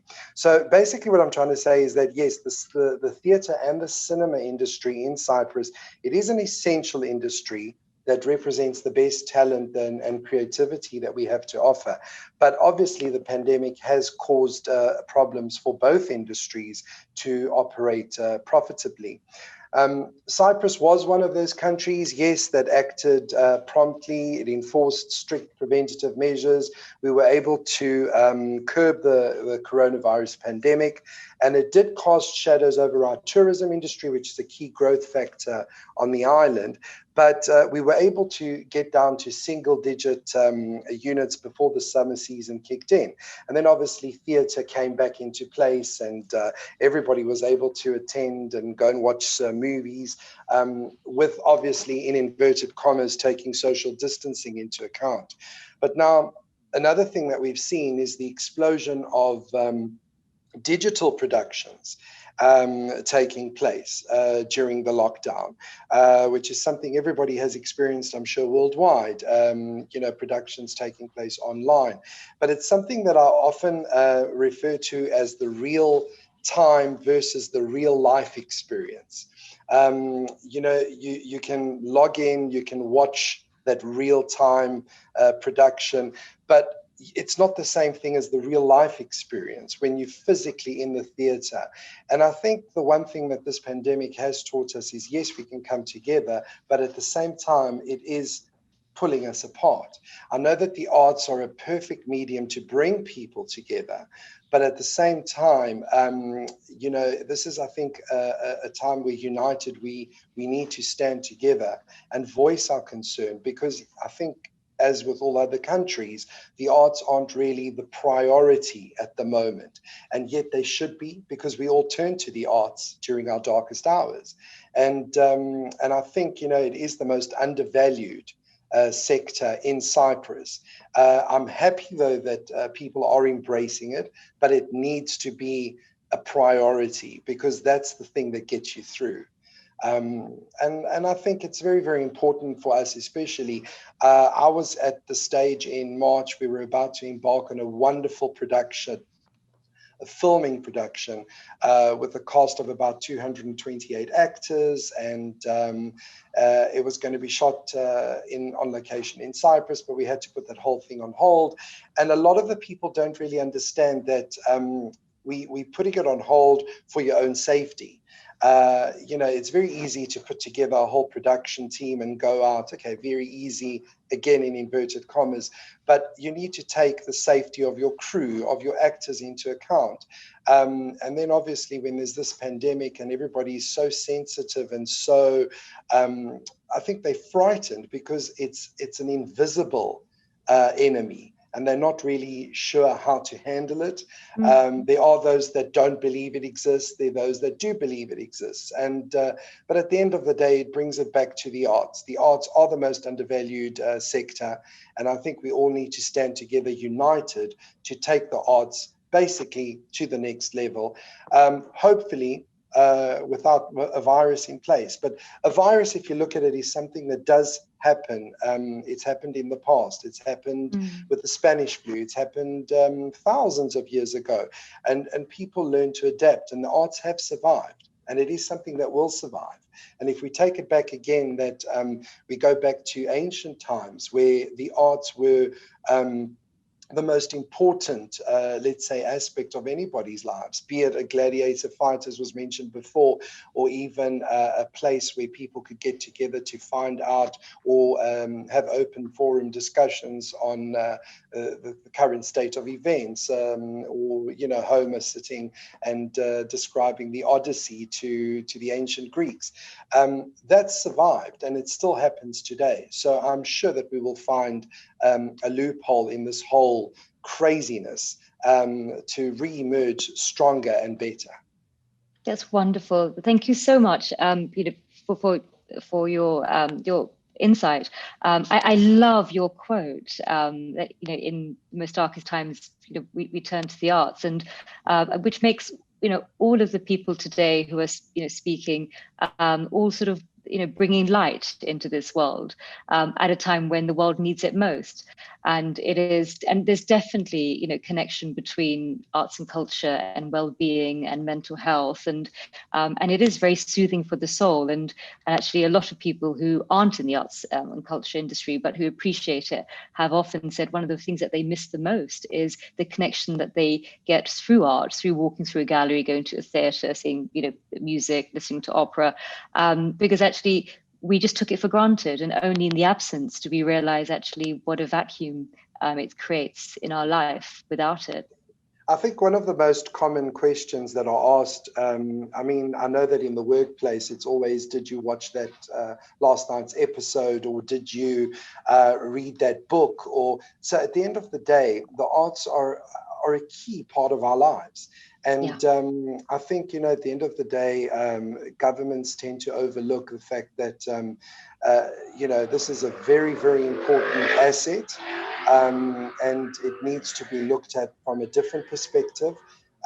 Yes, I agree. I don't like going to the theatre and having to sit 5 seats apart from somebody else, and especially in Cyprus when we already have a limited attendance, and you've got a wonderful theatre that can accommodate 500 people and there's only 50 in the theatre.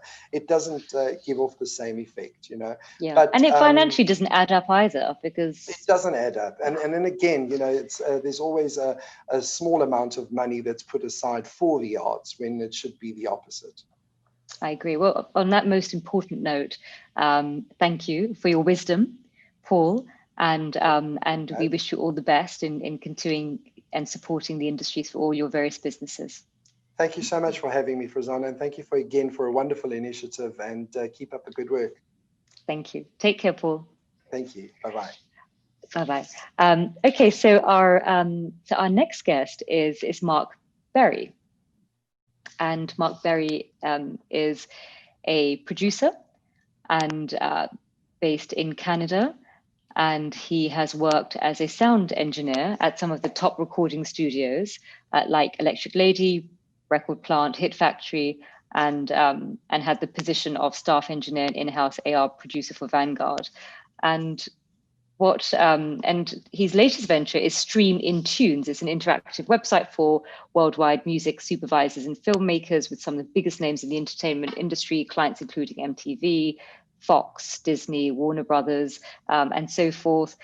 He is a much celebrated thought leader in his industry and often contributes as a panelist and moderator in music conferences like MIDEM, MIC in Taiwan, to Music West in Vancouver.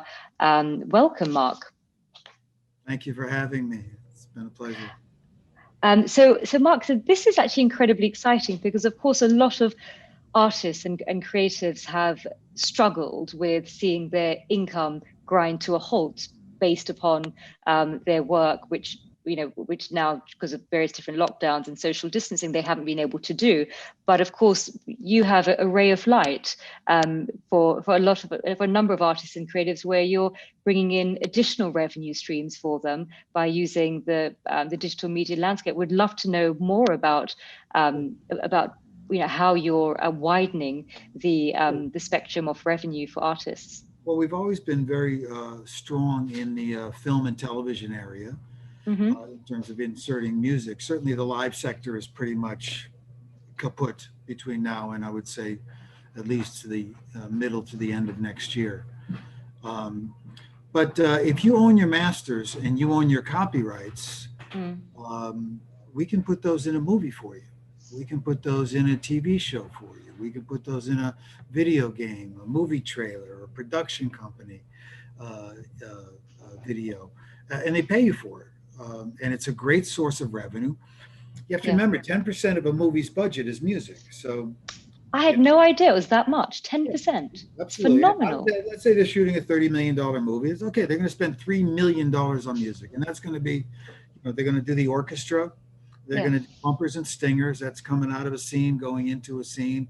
Then they're going to get some high-end copyrights, like maybe a Guns N' Roses or a Bon Jovi or an AC/DC, which are very high-priced copyrights. Then they come to companies like AMG. And we put songs in movies for $25, $30. We've gotten up to $60,000 for putting a song in a movie. That's if they own the master and they own the copyright. Just last Friday, we got a request for 4 songs in our catalog from a French film company at $5,000 US a piece for our clients. So it's a tremendous source of revenue, and certainly pays a lot better than streaming, because plus there's all that post-residual revenue. So there's not only short-term revenue, right? You get the 60 grand, you get the 5 grand, whatever, but there's also long-term revenue. So you get recurring revenue. The song is played on Netflix and Amazon and Hulu and Roku and Vudu, all these streaming networks. If it's registered properly, if everything is registered, because that's the key to getting paid. Your administration must be 5-star to make sure the flow of revenue comes back to the rights holders. Yeah, so I mean, we're co-publishing partners. BMG Music owns half of our music publishing division, and we're co-publishing partners on many different copyrights. And we just got a $2,500 check from a song we put in a movie that I'm only a 25% stakeholder in 12 years ago. That's incredible. So, I mean, your company website says you create the content and we'll create the income stream. Absolutely. And do you think that it's well known to artists out there that this is a source of revenue and income stream, or do you think that they're kind of missing a trick, that it's still kind of unknown? They generally don't have a clue about this sector of income generation for their masters and copyrights. Because traditionally, if I was to put something in a movie and I went to ACD, let's say I wanted to put a Bon Jovi song in a movie, I'd have to go to Universal Music and clear the master. Why? Because they own it. And then I have to go to EMI Music Publishing and clear the copyright. It's kind of like Dolly Parton singing a Willie Nelson song. I got to go to RCA to clear the record, the master, but I got to go to Willie Nelson to clear the copyright. So in actuality, Dolly gets nothing because she don't own the master and she don't own the copyright, right? But the master portion goes towards her unrecouped, whatever it is, that they shot videos or recordings, whatever. But yeah, it's a tremendous source of revenue. and even video games and movie trailers. I mean, you see a 60-second movie trailer and they can use it for 5 seconds. And we've done versions for $10,000 for 5 seconds of music. So do you think there's room for artists to learn about the legalities of of owning and rights, as well as understanding it is a viable revenue stream? And what happens? Can they come direct to a company like you, or do they normally work via agents? I mean, how, if anyone's listening? Directly, and we have a database of 168,000 companies, film, TV, video games, ad agencies, movie trailers, production companies, internationally, anywhere clients want to exploit their masters and copyrights to third-party users for not only short-term revenue, but long-term revenue when it's played on Netflix 10 years from now. It's still going to, and if your admin is correct, you're still going to generate revenue. And so you've, when I was reading up about you, you've been working, since I think 70s, 80s, which means you have seen the industry, with that sort of breadth of time. Have you ever experienced anything like this, or is this sort of business as usual? Crisis happens, people react, people adapt, people move on?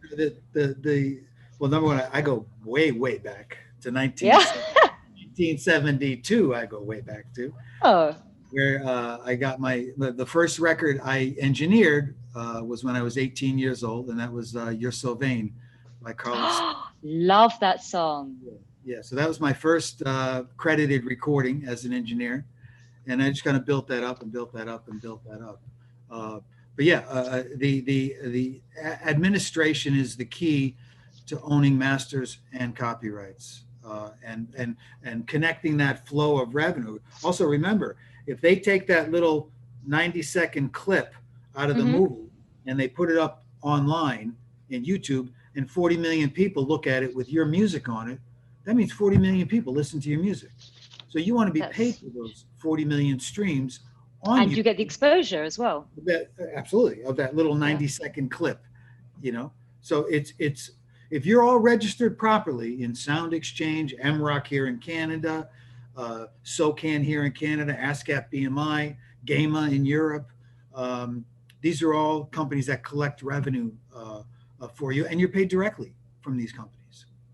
That's brilliant. I mean, thank you so much for, for sharing, the work that you do, because it's incredibly important that, people understand that actually their creative talent can be leveraged for the short-term, medium-term, long-term across multiple channels, and actually the technology and the disruption and the issues around COVID can actually also open up new revenue streams for them. With all the advent of the streaming networks, Netflix, Hulu, Roku, they are generating massive amounts of production. Netflix alone has committed $15 billion to production over the next 2 years. It's just mind-boggling, those numbers. So my point is that that's fantastic that they're doing the production. Why? Because they need music for all of that production, right? And then 10% is also is the same amount for even streaming productions that go in music?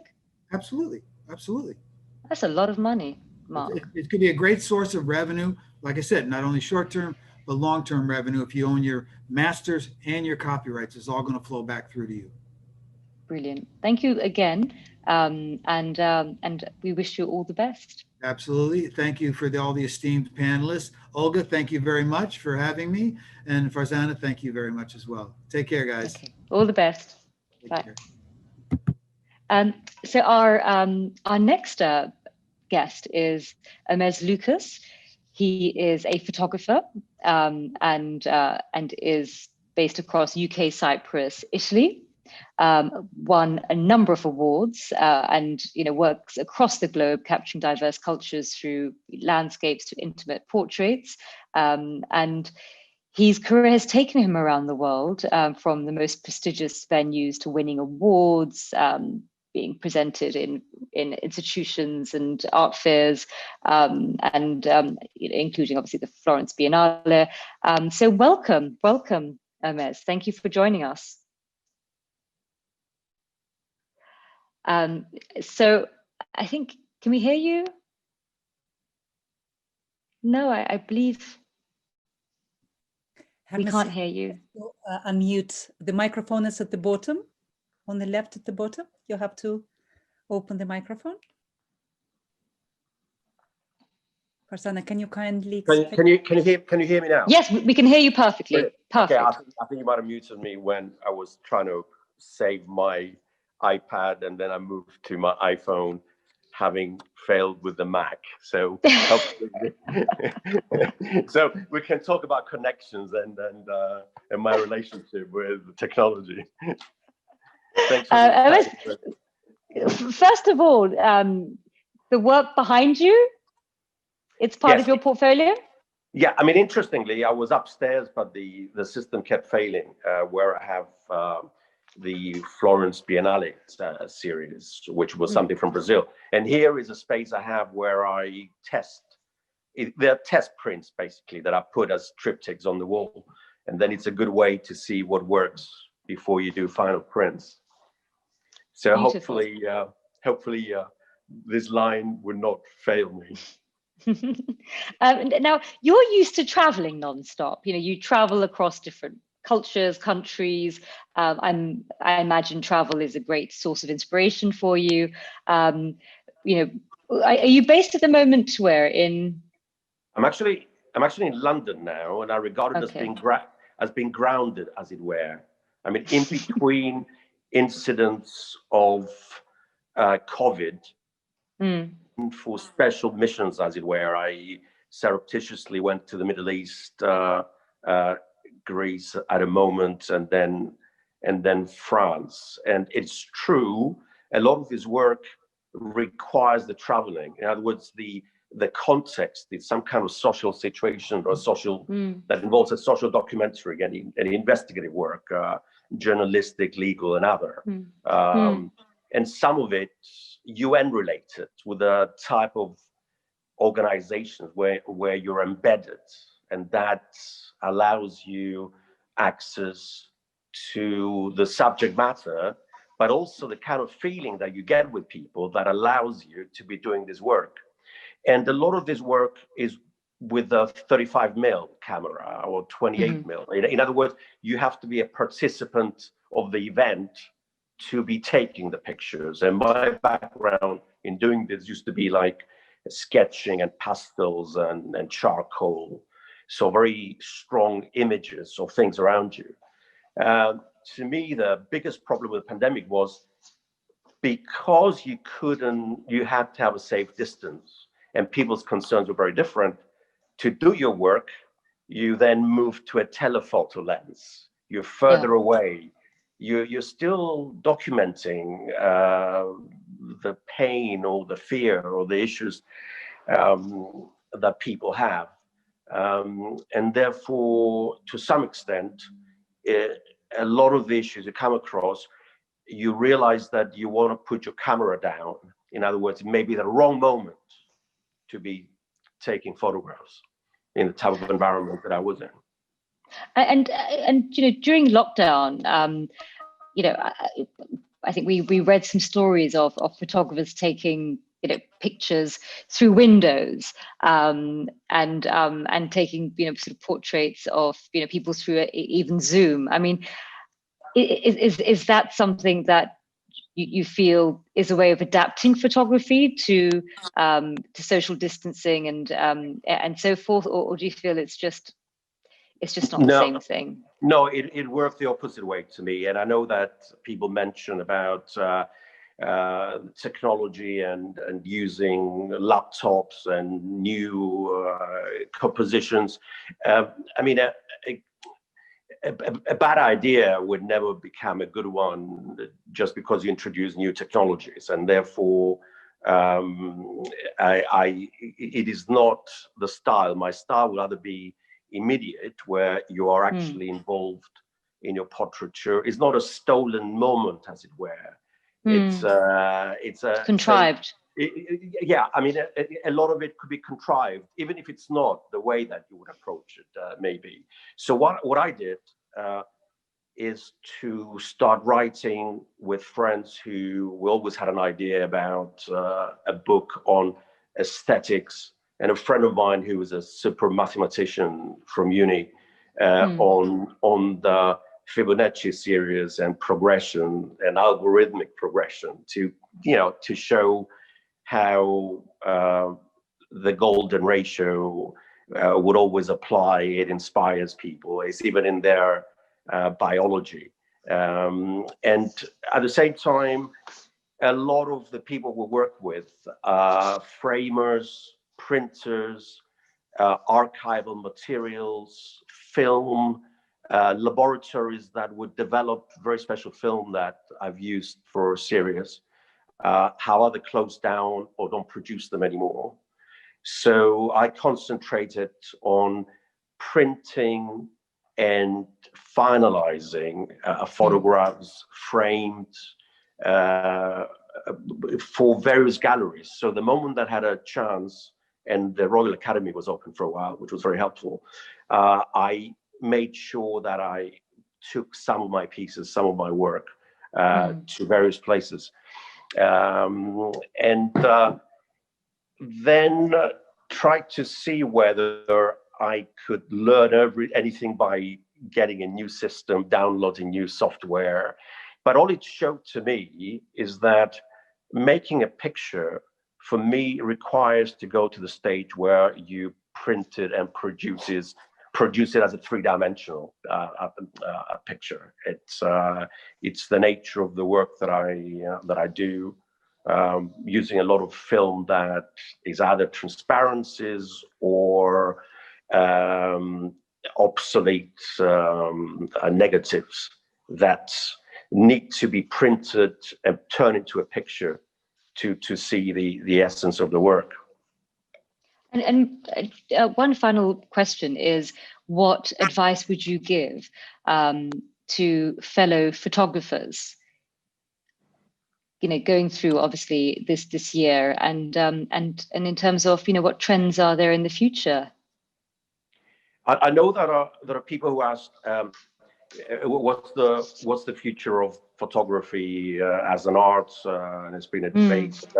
It's very simple. It is absolutely crucial because photographic art brings a lot of arts together, and therefore you lose the craft. You lose. It will only happen if you lose other arts. My concern is if you stop producing good work or have the education that allows people to produce good work, whether there is knowledge that may disappear. In other words, the fear of the Dark Ages, there was during the Dark Ages, a lot of knowledge from the ancient Greeks had disappeared. Imagine people did not even know about Euclidean geometry and compositional elements that we learned from the ancient times. I mean, I would be slightly concerned about losing those skills. For example, you have master craftsmen working on various neoclassical buildings, and because we lose them by not having enough training, you end up, for example, losing that skill. And in terms of photography and photographic art, to produce the final product, it requires a lot of skill, both in the framing and both in producing prints, which would be archival and survive the test of time. Brilliant. Thank you. Thank you so much for your wisdom, and thank you for joining us today. And also, probably speak on behalf of everybody watching, your test prints behind you are captivating. So thank you for sharing your work as well. Thank you for that. Okay, all the best. Now we have we're moving on to our performing artists panel, and we have a number of guests joining us. So we have Marat Bisengalaev, and we have Julian Galant. And I'm going to first of all, and Yanis Hadjilozo. And I'm going to first talk and just introduce Murat initially. So Murat is internationally renowned violinist, founding music director of the Symphony Orchestra of India, and founder of 2 orchestras in Kazakhstan, West Kazakhstan Philharmonic Orchestra and the Almaty Symphony Orchestra. He has performed with top orchestras around the world, playing in a diverse range of world-famous venues, numerous international prizes and awards, which I'm not going to list because I'll be here for a long time, produced a number of acclaimed recordings, reaching #1 in the classical sales charts, #1 in the Hall of Fame in Classic FM magazine, described by The Times as a brilliant violin soloist. Has also been declared by the New York Times that he has taken to heart a style of playing that was a hallmark of violin virtuosity early in the century. So we're very lucky to have Murat. Welcome, Murat. Thank you for having me. Murat, I wanted to, to first of all just start off with, it's an incredibly tough time for musicians, as we know, and I wanted your thoughts on how you feel that this year will impact the future of musicians around the world next year, if we look at 2021? Well, it looks like the next year might be even tougher than this one. I can talk only about my musicians, which I lead in Mumbai. Yes. In Kazakhstan, at the moment, it's very tough because all my projects, whatever I was going to do there, they just were dismissed with the excuse that it's a pandemic. So everything is postponed. So there is nothing absolutely Kazakh. In India, it's completely different. I work kind of overtime. We constantly work on Zoom. We constantly record online. We release quite a lot of recordings. Also, you know that the musicians of Symphony Orchestra of India, they also teach in the music academy. So the work with the academy and with the kids didn't stop. We had to we had to innovate, we had to find ways. And in a way, this pandemic, this lockdown, is a great opportunity to innovate. And I think many things, the explosion of technology, of applications, music sort of application. I think this is for all of us is a really good thing, which given to us. This is a really good opportunity. Yes. As for myself, I am locked down now in France. I live in France, and of course I'm a little bit more sort of privileged because I live in the countryside. Yeah, so I've got a that's lovely. Really nice space. On the other hand, it is a real cultural desert. You know, there is nothing absolutely around here. So this is one sort of big minus for me. But you have lots of plants to keep you company, Murat, I can see. Yeah, lots of plants and a tractor. Yeah, so I became a really nice. You have your audience there. Yes. And has it been very soothing to the soul to be so close to nature during this time of uncertainty? Has it been very healing? No, I have to say, I needed this sort of break. I have to say that this break came on time for me, and I really enjoyed kind of little poles, and reconnect with my children, and really find time with them, to play with them, and to kind of get this sort of nice family time, invaluable time. So this is something which I'm very grateful. Murat, I wanted to ask, what we experienced during lockdown is a number of of institutions started live streaming their concerts, on YouTube and so forth. What are your thoughts about that as a viable business model in the future? Do you think it could potentially replace the live experience, or just act as an add-on to the live experience? Definitely never will replace the live performance, because live performances it would remain something special, irreplaceable. On the other hand, there are many things, as I said before, which came to life because of the technology, because of this explosion. Live streaming, we do quite a lot of now live streaming, and thanks to musicians who remain in Mumbai, for example, they do and they plan to do lots of streaming, and we plan also to do limited concerts with a limited audience, which will be streamed also. So here the technology would come to very helpful, because we're planning to have, for example, concerts open air, yes, but because of some restrictions, yes, in Mumbai, for example, there are lots of restrictions. We're planning to have earpieces instead of the big big speakers, yes. So people would experience the same sort of quality sound, but because of this technology. So that's encouraging that the technology is developing, where the acoustics are going through the same similar standard.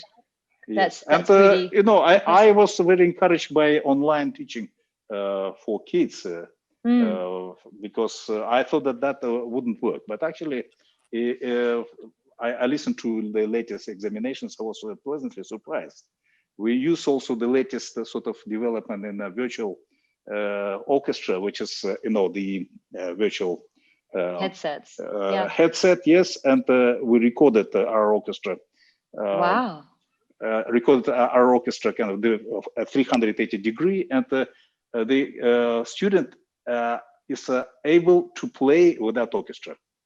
Wow. Like almost like in virtual. That's life. Quite something, Murat. I mean, that's quite incredible. This is something which comes from the need of, doing something from the, something which brings, this pandemic.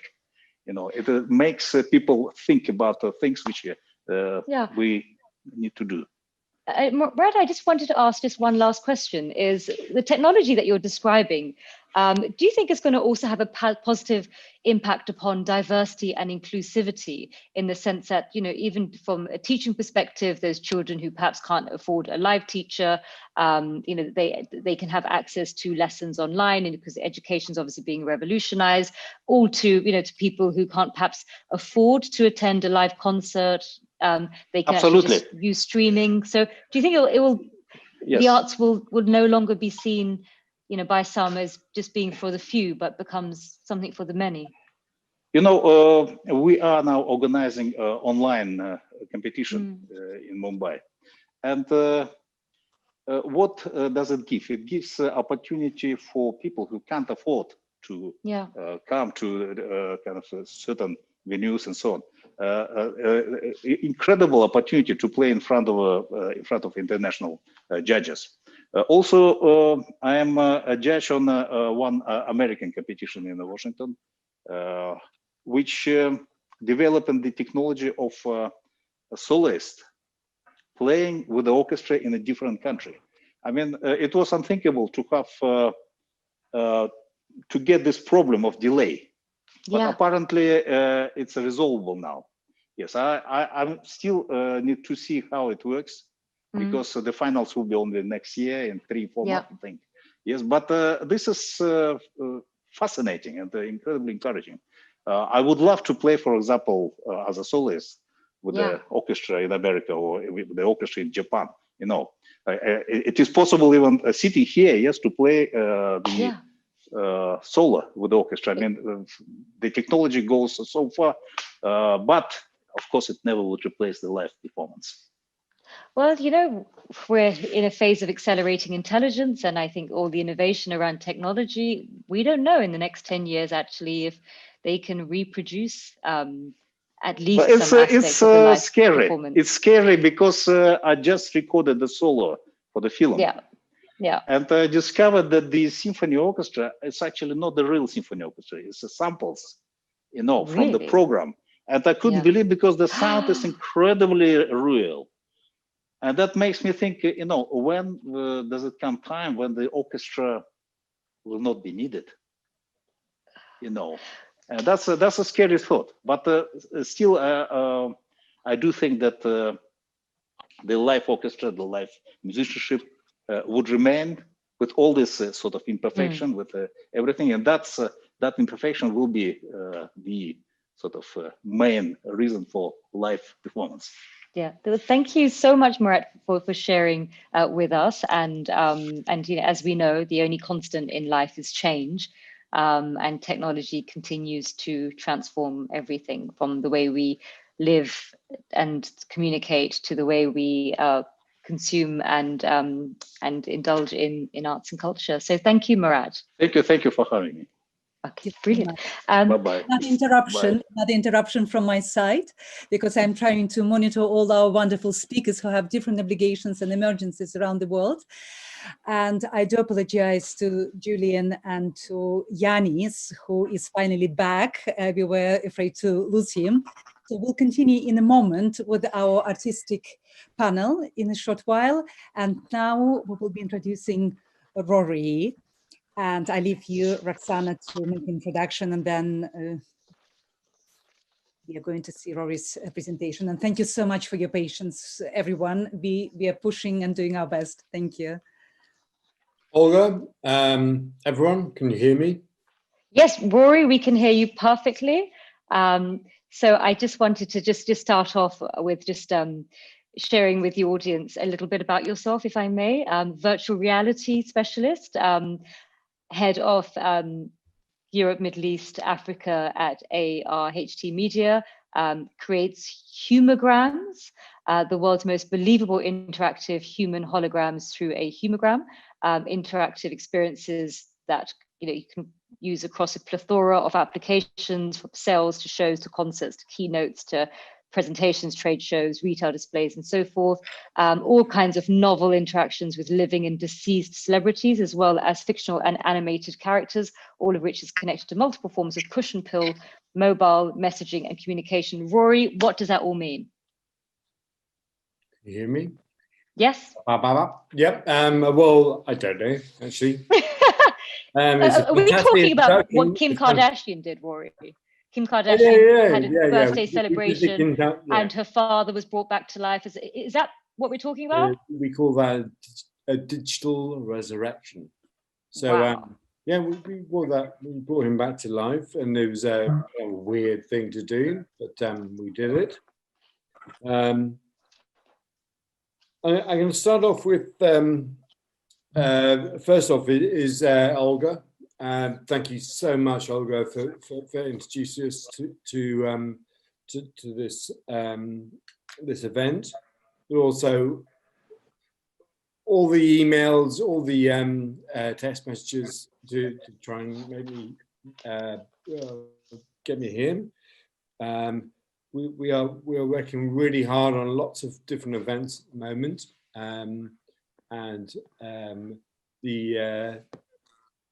as you mentioned, the Kardashian event was great, but it was weird, bringing back a dead father and all that kind of stuff.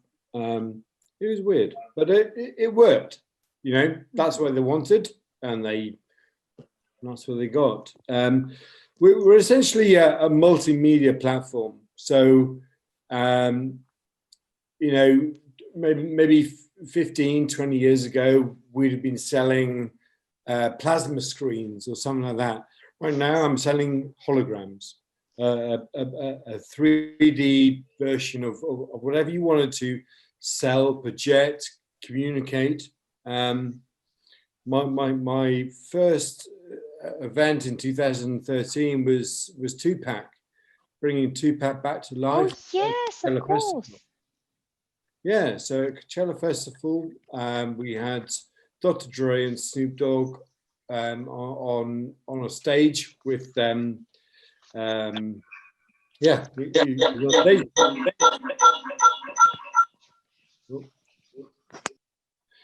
And that was kind of like that was like 2 years into my forte of getting into holograms.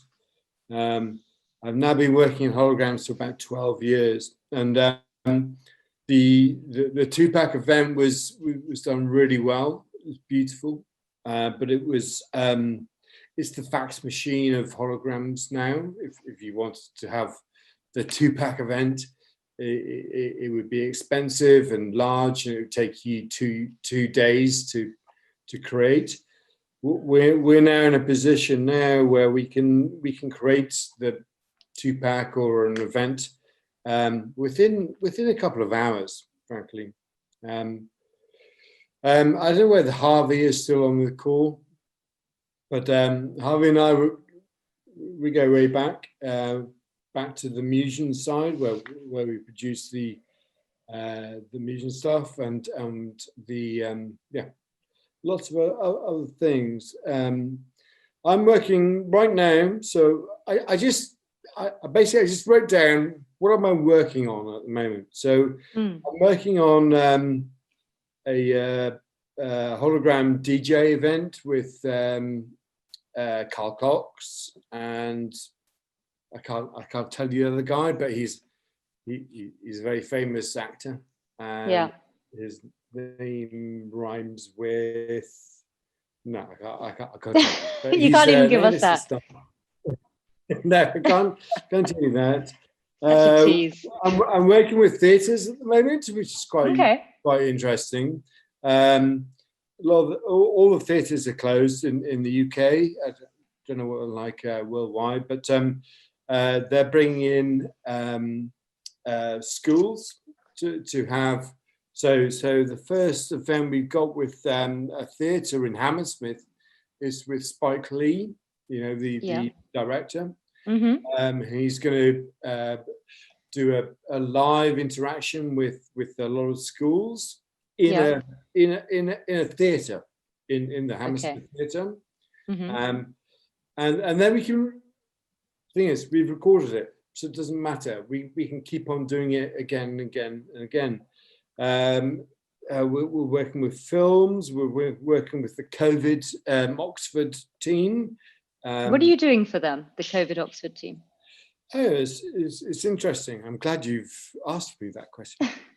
So essentially, they've got 45 different locations around the world, and they're traveling all around the world. So instead of them traveling around the world, they are using our hologram network.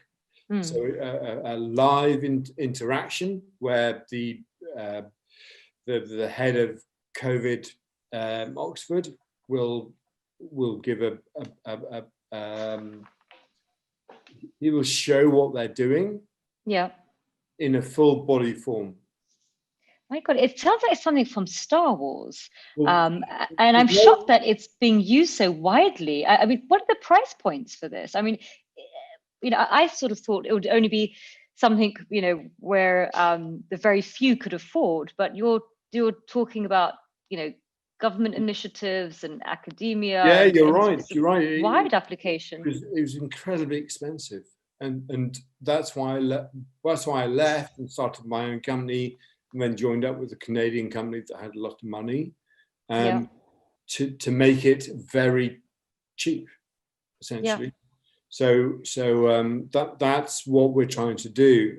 Universities are probably our main key point, but like I say, I'm working with I'm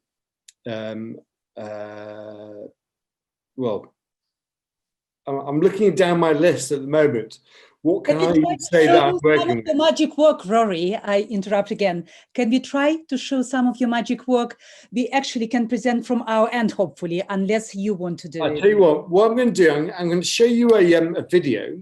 And Olga, thank you very much for interrupting me, because like I said, I would just blurble on. So I'm going to show you an event. It's a press event for a football team. And so I'm going to share my screen now. We unfortunately have limited time, but if you could show the best moments of this? Don't judge me on my... Already have. Where is it?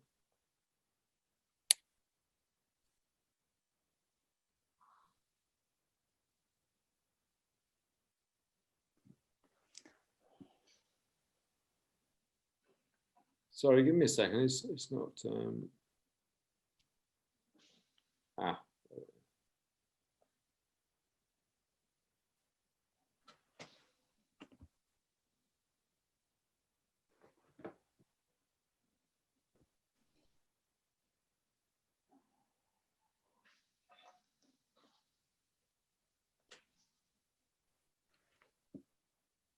Sorry, I had this all laid up.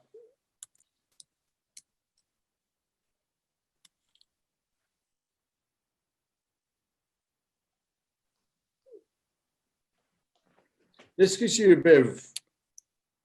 Can you see this? Yes, we can. We can, yes. Hallo Jürgen Klopp, viele Grüße nach Enfield, nach Liverpool. Hello, servus.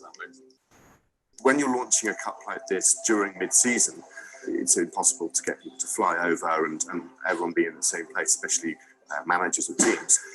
So rather than having a sort of broadcast or individual, everyone wants to be together. So we are providing hologram display, so we can beam them in with no latency, in real form.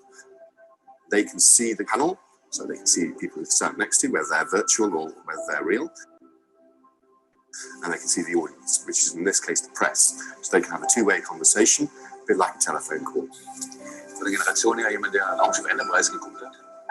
Man kommt ja gerade ein bisschen, als wäre ich nach München gebeamt worden. Durchaus. Wie lange haben Sie jetzt gebraucht vom Trainingsplatz auf Ihren Platz? Bueno, yo son 5 minutos el traslado que hicimos para estar ahí con ustedes. Así que estamos muy contentos, algo muy novedoso. Y bueno, veo a mis colegas, tanto Klopp como Carlos, de la mejor manera, al lado mío. And as you see, it's very effective too.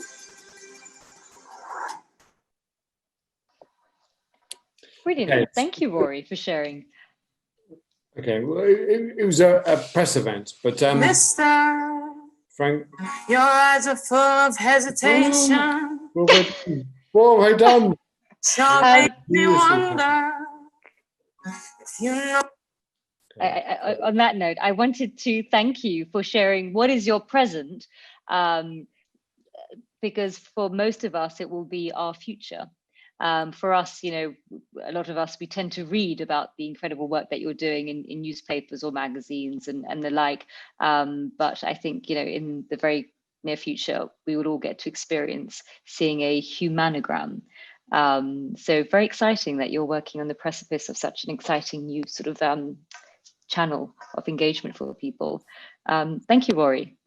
Well, it's very kind of you to ask me here, and like I say, Olga has been amazing to get me there, and I had lots more presentations to give you, but essentially, you know, we're participants right now. We've got 33 participants, and those 33 participants are very lucky. I think they can work out how this can work for them. On the call today, so there's 2 people. Harvey Goldsmith.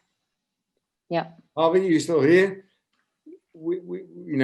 He sorted out the some amazing things, but yeah, we've got such credibility to work together on whether it's events or whether it's on I'm working with a Hollywood company at the moment, and the director's in Hollywood and the actors are in London. It's incredible. I mean, it's incredible how even with this conference, everyone's in different cities and we're all coming together. Rory, again, thank you for joining us and thank you for sharing the incredible work that you're doing. And we are, I think, running a bit behind. So our apologies for not following the agenda. Thank you again, Rory. Our next guest is Julian Gallant, and Julian is a solo pianist, conductor, composer, and politician. He's formerly founded and conducted the Russian Orchestra of London. In this role, he worked with major soloists such as Janine Jansen, Peter Donohoe, and premiered works by leading contemporary composers Sir John Tavener and Naresh Sohal.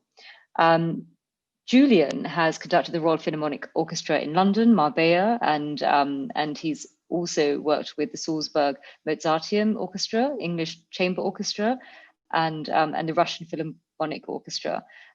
He also has a keen parallel interest in opera, and he has also composes and arranges music for TV, for radio, for use around the world. He's often found conducting recordings of his own music at the Abbey Road Studios in London. He stood as a Conservative candidate for Parliament last year and is a candidate for election to the London Assembly in 2021, next year. Welcome, Julian. Thank you, first time. Thank you. I think you got my name right the first time, actually. It's Gallant. Oh, Gallant. First time, yes. Gallant, Julian Gallant. Julian, I have been so excited to speak to you because, of course, you have this incredibly unique space where you're in the intersection of politics and art. And there has been, a number of comments made today from various different guests talking about, talking about what they expect the government to do, or their thoughts on what they have already done. And of course, you're incredibly well placed to share your insight because you're at the heart of the intersection. What's your thoughts in terms of government support for the arts and culture industry? How do you view? Well, yes, I mean, it's obviously it's a terribly difficult year, and we've discussed it a lot this year. And a lot of we've all had difficulties, and in very different ways, actually. So, a lot of musicians are self-employed. What a lot of people don't realize is that they're self-employed. They're not actually, they're not sort of sole traders self-employed. They set up a company and they pay themselves a dividend from that company. And that's a very tax advantageous way to live. But of course, that doesn't work very well when you're in the middle of a pandemic and you're looking for government support for that income. There has been, but it's of course it's been very, very difficult for many colleagues. I mean, what we've seen, of course, is that there's been a great interest in adaptability and a great interest in finding ways of doing things, and musicians are inherently and must be very adaptable people. So yeah, the government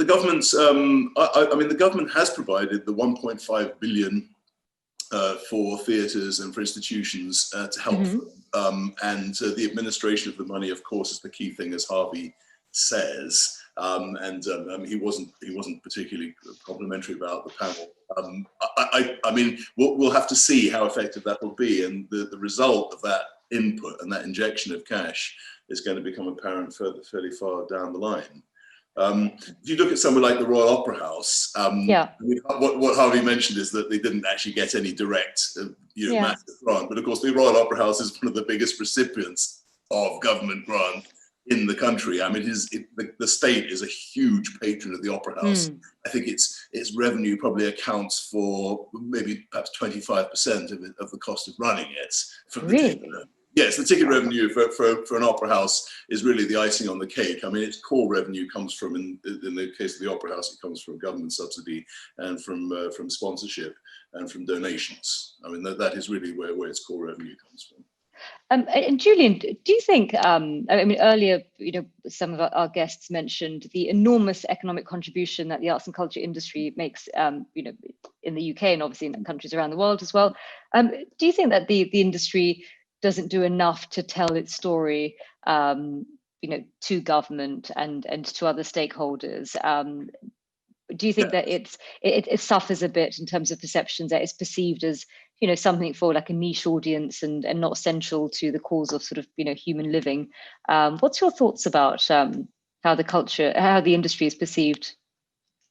Well, that's how many hours you got to answer that. So. In a soundbite, please. It doesn't, of course, it doesn't shout loud enough. And there are organisations which could shout a lot louder. I mean, and no criticism at all, but there's an organisation called UK Music, which is an umbrella organisation which is actually fed by contributions from different companies and so on. And that represents music, and that actually represents music within Parliament, within government as well. There's a new chief executive there, and I think that is going to do a lot more as we move on to represent music and to bring it home to people that it's a really, really major industry. It's not only about money either, of course. It's something that affects everything. I mean, if you think how important music is in life generally, and you think how really, if it wasn't there, that we'd be living in a totally different world. So there's a kind of human side, and then there's the nuts and bolts and the figures as well. And Julian, for you personally, how has 2020? You're incredibly creative. Has it been a time for you to actually be incredibly productive in terms of your work, or have you felt the lack of stimulation as a result of the lockdown? Well, I'm an inveterate optimist about things, and as far as I'm concerned, if something comes along and it's against you, you simply must turn that into an advantage. So I'll give you an example. I mean, I do a lot of work in Abbey Road, and Abbey Road was shut during lockdown. There was no more recording sessions there for obvious reasons, and there's nothing to argue about. And we had big sessions planned for the end of July. We'd done all the preparation for them, all the writing we'd done for it, and we were about to go, and then of course it was cancelled, and it hasn't yet been reinstated, and we don't know when it's going to happen. So, do you sit down and cry and moan? No, you don't. I mean, you actually say, well, that will happen at a later date, and now I will look to other things, and so I've done a huge amount of improvement of my piano playing, for example. I've had time to do that. I've developed a relationship with a new relationship with a violinist, for example. Some of it happened remotely, and some of it happened a little bit when lockdown had finished, and in person.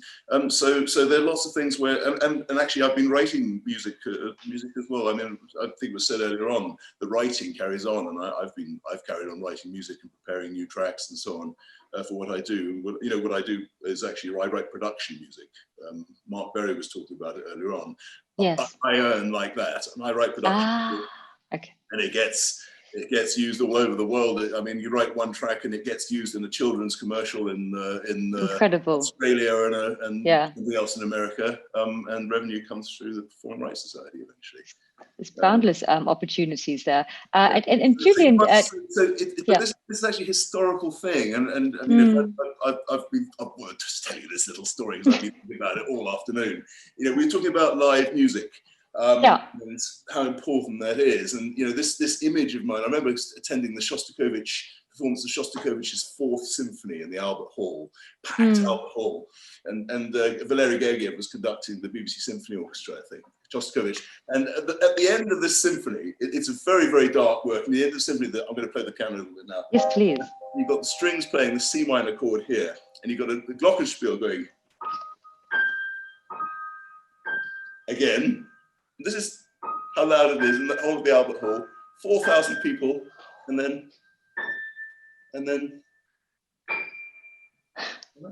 that glockenspiel note died away. Absolute silence, and I mean the air was like concrete. You absolutely could feel it there. Now, of course, that's a live experience. You can't replicate that online. You can do lots of things online. You can do lots of things with technology, but the live experience and the community of the audience and the way the audience and the performers are all linked together, it's absolutely, it can't be replaced by technology. If you're talking about adaptability, that symphony, when Shostakovich first wrote it, he withdrew it from performance. It went into rehearsal. And he withdrew it from performance because he knew that if that was played, it would be his ticket to the Gulag because it was so dark and subversive. So he withdrew it. And the next music that he wrote was big, happy, robust, music, which was actually optimistic, and he completely changed his musical persona to fit what was the political pressure on him. So he was a bit of a chameleon. He adapted to. Well, he was a total chameleon, and the strange thing is that the Shostakovich that everyone loves today is the happy, robust Shostakovich of the Fifth Symphony, and works like that, rather than the dark Shostakovich of the Fourth Symphony. So, who's to say? And who was the real Shostakovich then? Who was the real Shostakovich? Who's the real Stravinsky? Stravinsky wrote the great ballets of massive orchestras in the theatres. First World War happens, and he hasn't got those resources anymore. He's not allowed to write for those huge resources anymore. He writes The Soldier's Tale, which is a tiny medium, just 4 players, and he writes for that medium because he knows that's how he's going to get his music across. And so, adversity and difficulty is something that is, of course, it's what it is, but how you respond to it is the key thing. And obviously, very inspiring to hear, Julian, that you respond to it with a very positive mindset, looking to tackle the problems and adapt. So thank you for sharing your very positive life philosophy with us. Much needed. I think it's the only way, and that doesn't mean it doesn't belittle the difficulties that people have faced.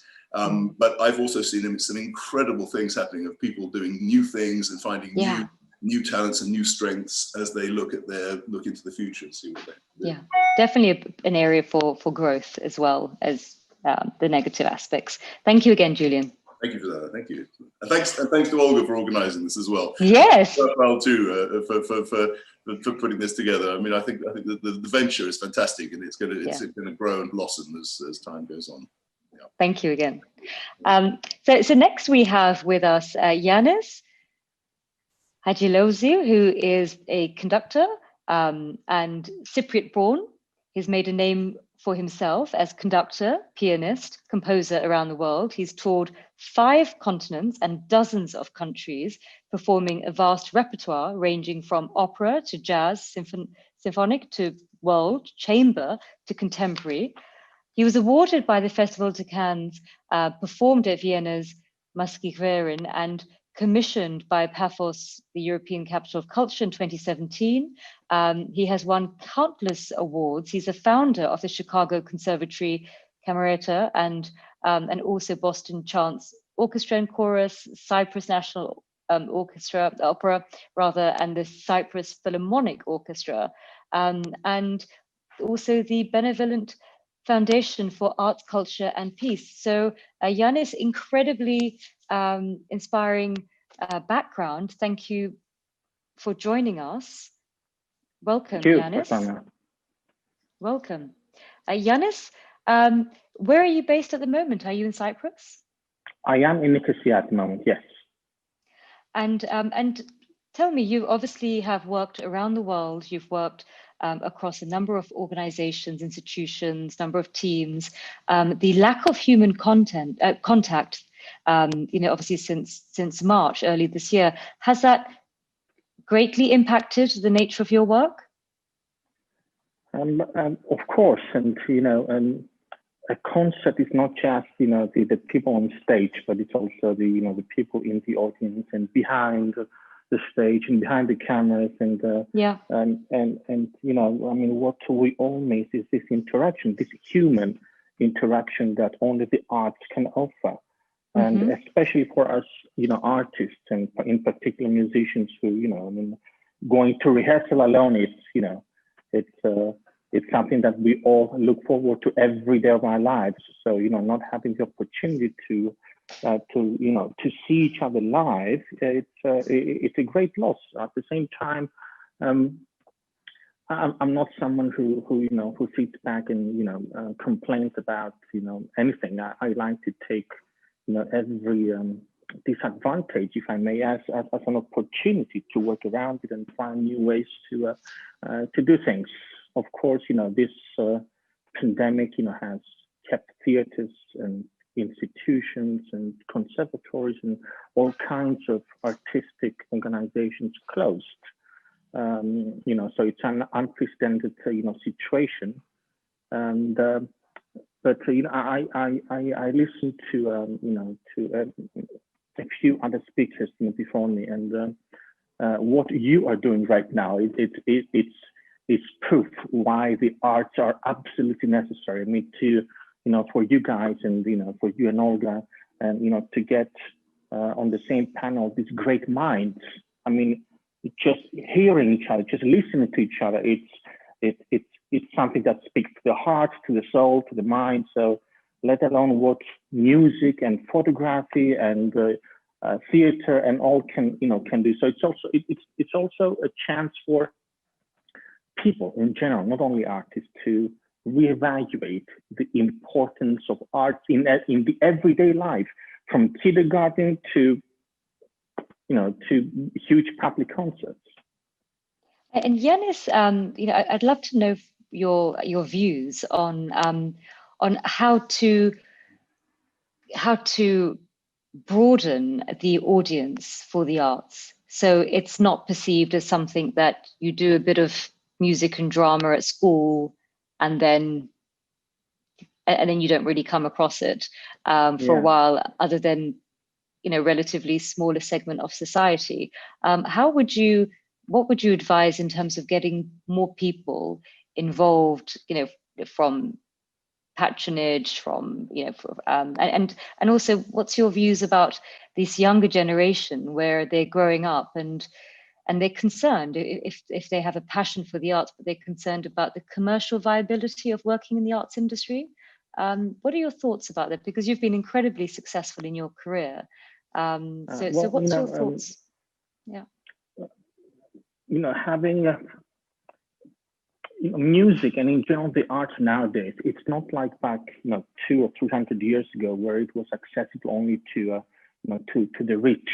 Now many people can go to the neighborhood school or to a conservatory university and study music. That doesn't mean that everyone will have the opportunity to become a so-called professional, meaning to get paid for being an artist. So it's very tricky nowadays, because there's only so many institutions that can afford to pay an artist in a way that artist can live only from his or her art. So that's not something new. But going back to what you said about how we can make music more accessible, of course, giving children the option, as I call it, from a very young age, is something very important, because music in particular is something that has to do also with one's character. And offering the option of classical music, and I will explain why I insist on classical music, and not only classical music but classical arts. In everything that we do, there's a root. In everything we say, there's a root, and there's a root for the word music as well, and it goes back to the ancient Greek verb mao, mi alpha omega, or mao, mao. It's a compound verb. Ma, back in ancient Greek, it means I search within, I investigate. And omega, it's an actual word that means the essence of things. So mao, I search towards the essence of things. And then mao, we have in ancient Greece, we have the mouses, or as they're known in English, the muses, M-U-S-E-S. The muse of poetry, the muse of music, and then music. So music is an esoteric search towards catharsis, towards theosis. It's not just a nice melody or a nice harmony. It's a lot more than that. It's the esoteric search towards theosis, meaning an attempt to reach God. So to have that in one's life is very important, especially from a young age. And I often say to friends who have children that being able or achieving to help a child love music is like offering an extra parent. It keeps him away from other things. That's and beautiful, especially nowadays, Yanis. and especially nowadays, you know, with all this technology in children's hands. You know, or if you want, you know, a child to shut up, you know, many people, you know, they give them the iPad. It's not necessarily wrong, you know, but and now you have, you know, youngsters trying to create music, mostly based on drums, on beats, percussive instruments, because, you know, it needs education to know harmony and counterpoint and history of music, meaning respect of life. And not everyone has that opportunity. But the fact that many youngsters, you know, go on their phone or their, iPad and try to create, it shows their natural need to express what words can't. And that's what music is about. You know, music expresses from the inside what words can't.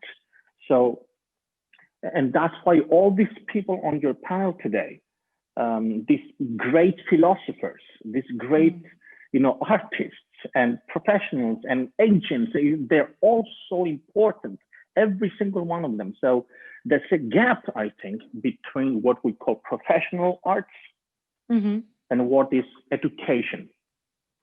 There's a big gap there. For example, everyone, you know, in school knows bam, ba bam, ba ba ba ba ba bam, but not because we taught them, but because, you know, back in the day when Warner Brothers used to do that, that's all folks, you know, cartoon, it was full of classical music, you know, and children of, you know, my generation, you know, and other generations before, you know, have those sounds in their head, not knowing what it is, but once they hear it, oh, da, da, da, da, da, da, da, oh, I know that, you know. So if we can combine, you know, the pop art of classical music and classical arts to somehow find a better way into the school, that's number one. Of course, school, the number one school is family itself, not the actual, you know, kindergarten or elementary school. So it's very important for parents to know. Now, a parent of, you know, in 20s or 30s, it's closer to know more about what's going on professionally. Now, institutions worldwide, maybe because, you know, we're at the point where classical music repeats itself. I mean, how many hundreds and thousands and millions of times do we need to play Mozart and Beethoven? You know, we need to find new ways to attract people into the theater. And it's also like food. I remember back, you know, myself, I love fish. I love to eat fish. And back 2005 in Boston, a friend of mine, a very good, excellent jazz musician, wanted to take me out to lunch to eat sushi. My first time eating sushi, 2005. And I looked at it, I'm like, oh, no, you know, what is this? No, fish should be, you know, grilled, lemon, olive oil, you know, parsley, you know. There's a way to get from fish or, you know, music as you know it, to having a more trained ear and heart and mind to go, for example, to listen to, I don't know, like Stockhausen or, you know, Shostakovich or, and that should, so the artistic program of theaters sometimes should be a bit more careful, or the education, or not the education only, but the outreach program, how to take the music from the theater to the community is also very important. You know, I think, you know, your sentiment in terms of, you know, creating a society where music is not seen as something frivolous, but integral to the human existence. I wanted to thank you, Yanis. And also, you have such a wonderful way with words that not only are you a conductor and a pianist and composer, but perhaps you should add poetry as well, because it was really wonderful how you described music and the mystery of music to us. Do not take me wrong, because, you know, it's not only about music, but I speak in that way about music because it's my field, but, you know, it's all the other creative poetry, reading books, and so many other things. Wonderful. Thank you again, Yanis. If I may say something last, you said something about music not being an elite, and classical music not being an elitist something. But I would say that in a way, all classical arts are indeed elitist. That's what classical music and classical arts are about. Yeah. And it doesn't mean we need to diminish that that nature of it in order to reach other people, but we have to find a way to, integrate find it too. Yeah. I understand. Thank you. Thank you, Yanis, again. Thank you, Prasanna. Thank you very much. Thank you. All the best. Thank you.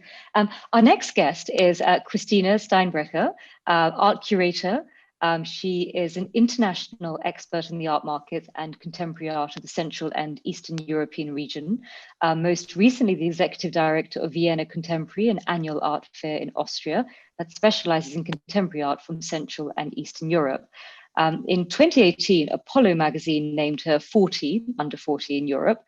And she currently resides in San Francisco, working on her startup, Blockchain.art, an innovative digital platform for artists and collectors. A warm welcome, Christina.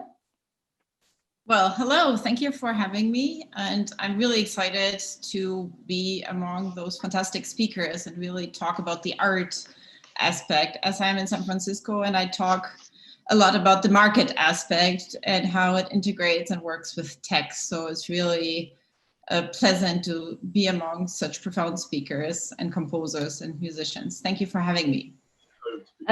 Christina, you're based in San Francisco. Would you say that San Francisco is a hub for the intersection of contemporary art and technology, and would you say that is driving sort of new forms of integration? Well, when I came, I sort of had a certain image in my mind when I arrived in San Francisco. And basically I had to learn, well, it's not quite the place of the intersection of digital art and technology, but it's definitely the international hub for technology, and that drives international innovation in technology. So I arrived here and was facing the realities, but I was looking soon, how do I implement that? How do I realize my vision that I have for the digital arts? And I found here many thinkers and people driving the process with regards to the blockchain technology that we are using as a team to make digital art scarce. But the understanding of the arts here in California, and it's I'd say the classical arts and are not as rooted as obviously in Europe and Central Europe and also on the East Coast. So does that make it more exciting in a way? That they're not bound by legacy? I guess it's exciting has these different edges, from these hobbyist edges, right? So to the understanding or sort of the self-proclaimed artists and creativity, which has, and then on the other side of the same spectrum, it's basically diversity, right? And having many different voices, having some airtime, and having like an equally excited mind to look at them, right? But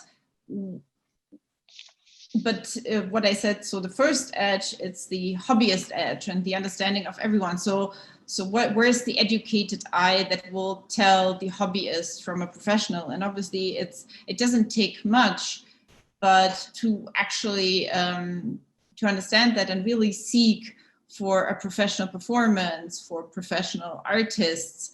And I think there are definitely professional artists, but me as a professional coming from the art world, it's, well, I have to explain what a professional artist is, right? So that you are not just an engineer and then sometimes just drop here and there a creative something.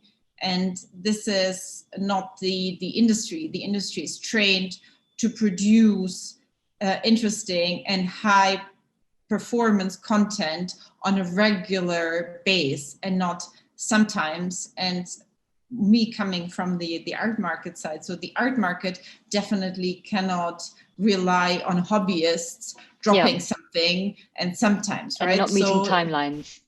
Not meeting timelines. And me coming from the art market, so not from the performing art, is we need, in order, and I'm now taking the hat, everyone was talking about performances and the beauty of performances and music, and basically event-based arts when I speak about it. So I actually talk about, and this is my profession, this is what I do, is artwork, not oil on canvas or not drawings, but digital art that you move, inventory, like real inventory that you move, that you sell, that you resell, and that constitutes also artistic history, right? Contemporary arts. And Fedor was referring to Marina Abramovich's work, which is part of the art historical canon right now. But also her performances are on video. And basically this is what my startup is doing, and this is what we as a team are doing, is bringing the qualities of digital work very close to that of a physical work, so that it's unique, and that you can traceable, sell it, traceable, that you can also sell it digitally, and that it's not just a USB stick, that it's not a USB stick, and that you can also look at it as a value, right? So that it's not only an ideological value, it's not an event, but it's actually a value that you, if you are an art lover, if you are an institutional buyer, museum, collection, and whatsoever, or just someone who really appreciates Marina's work and you would like to have it because you love her art that much, not necessarily all performance work, but you're really impressed by what she's been doing and how she contributed to the understanding, I don't know, of the female body in art, of the art historical context, so that you can actually buy it and the value is kept and stored. And this is what we're doing. And we've been now testing also the product with many different galleries, blue chip galleries, to really enforce them and to think about that the digital is as valuable, and in the 21st century, it shouldn't be a question, right? As a physical work, and giving them exactly these attributes and closing the gap between the physical and the digital. And funny enough, obviously everyone was talking about the COVID and the implications for it.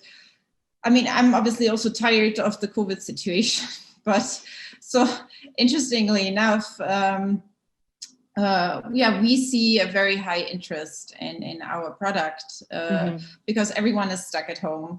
And how do you sell art, right? So if you can do live performances on the performing art, and there is also the question is, what is the underlying business model to make it work for everyone, right?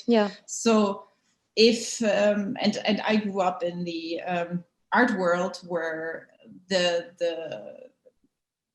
selling context was, please come into the gallery and look at it live, because this will take your breath away, right? So you can see as many photos as you like, but you should come to the gallery. This will take your breath away.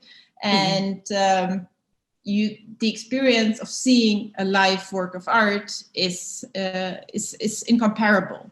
But here we are. So, and this is basically, I've been praying all along for the last 10 years that, well, the digital, right? So, and the understanding of the digital, and not only, and this is if you think of performances of Nam June Paik, they've been performances recorded and they become part of the Lego of the art historical context.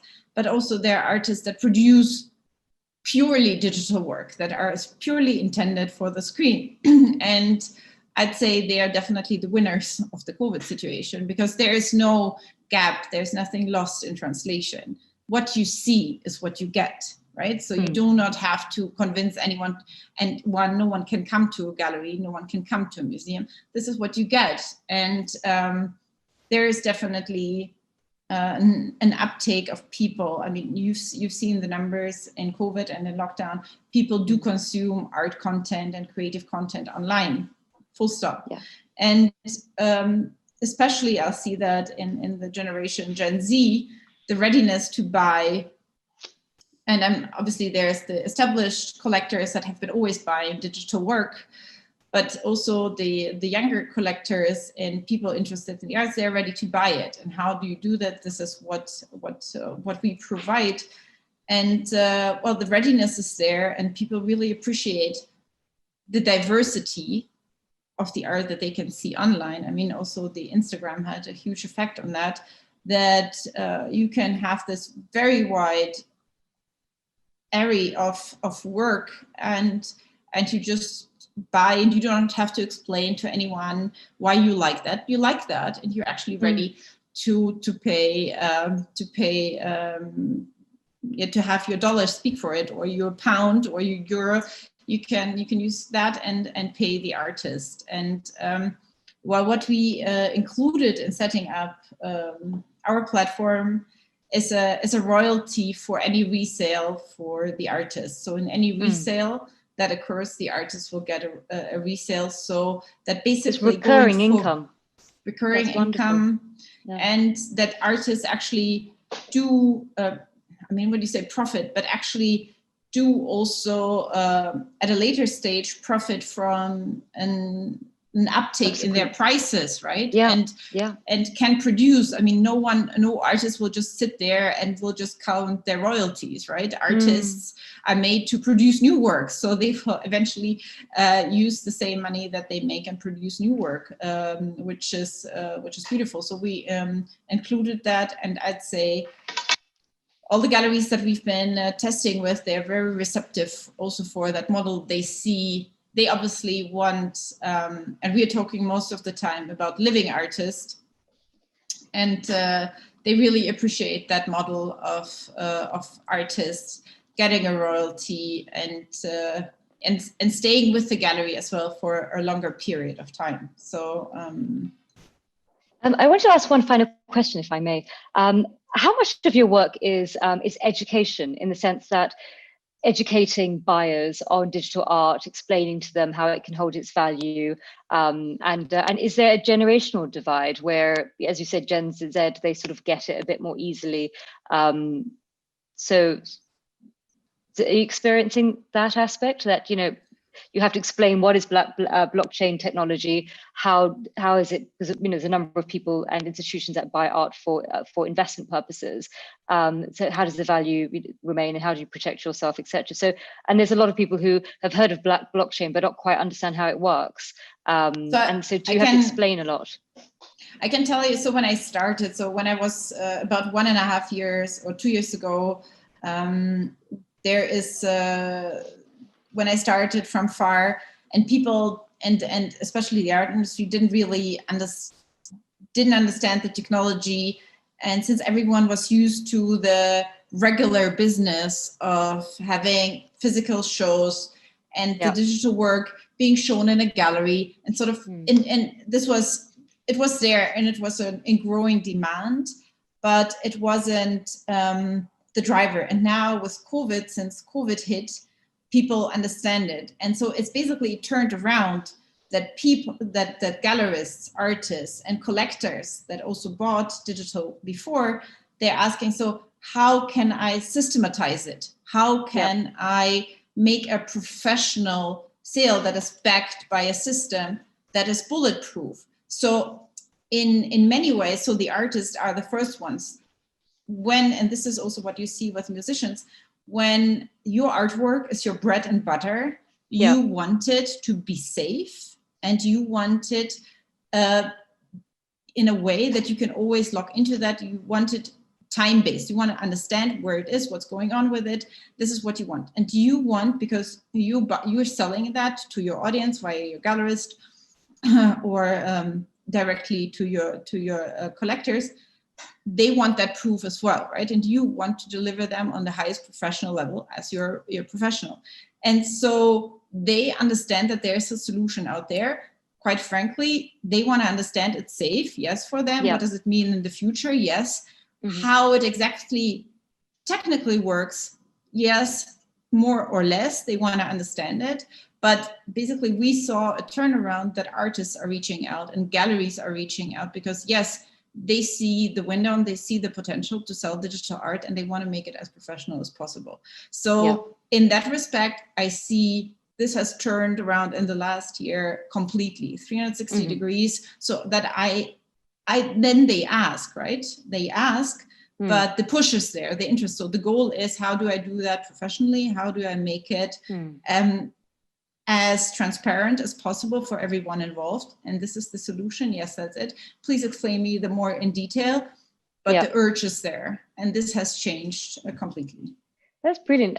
Christina, thank you so much for sharing the innovative work that you're doing with your startup, and you're clearly addressing a gap in the market that would bring more trust in terms of buying digital art assets for collectors and institutions. Thank you very much for joining us, Christina. We wish you all the best. Thank you so much. Thanks, London. Brilliant. Thank you. So now we have our next guest, Sophie. Sophie Wahito is a poet, researcher, and writer, and she has a background in English and literature, majoring in African literature and art. She's currently working as a sustainability consultant for MK Africa, a private company in Kenya. Her interests include slam poetry and the use of art to address social issues. Outside of work, she enjoys traveling, and she is also passionate about mentoring and giving back through participating in various youth outreach programs. Welcome, Sophie. Thank you so much for that introduction. I hope you can all hear me. Yes, we can hear you perfectly. Sophie, where are you based at the moment? Are you in Kenya? Yes, I'm in Africa. That's the country Kenya at the moment. At this moment, it's nighttime. So we are looking at 9:30 p.m. our time. Oh, but may I say, Sophie, Kenya is one of my favorite countries. I love it. I go every year. Yes. So yeah, I go to Mombasa. It's the most beautiful island I've ever experienced. So Sophie, tell me about your work. So you teach, you help, youth in terms of outreach and mentoring. You have a love and you're of poetry in the written word and spoken word, and you're a poet. And what's also important for you is the activism side.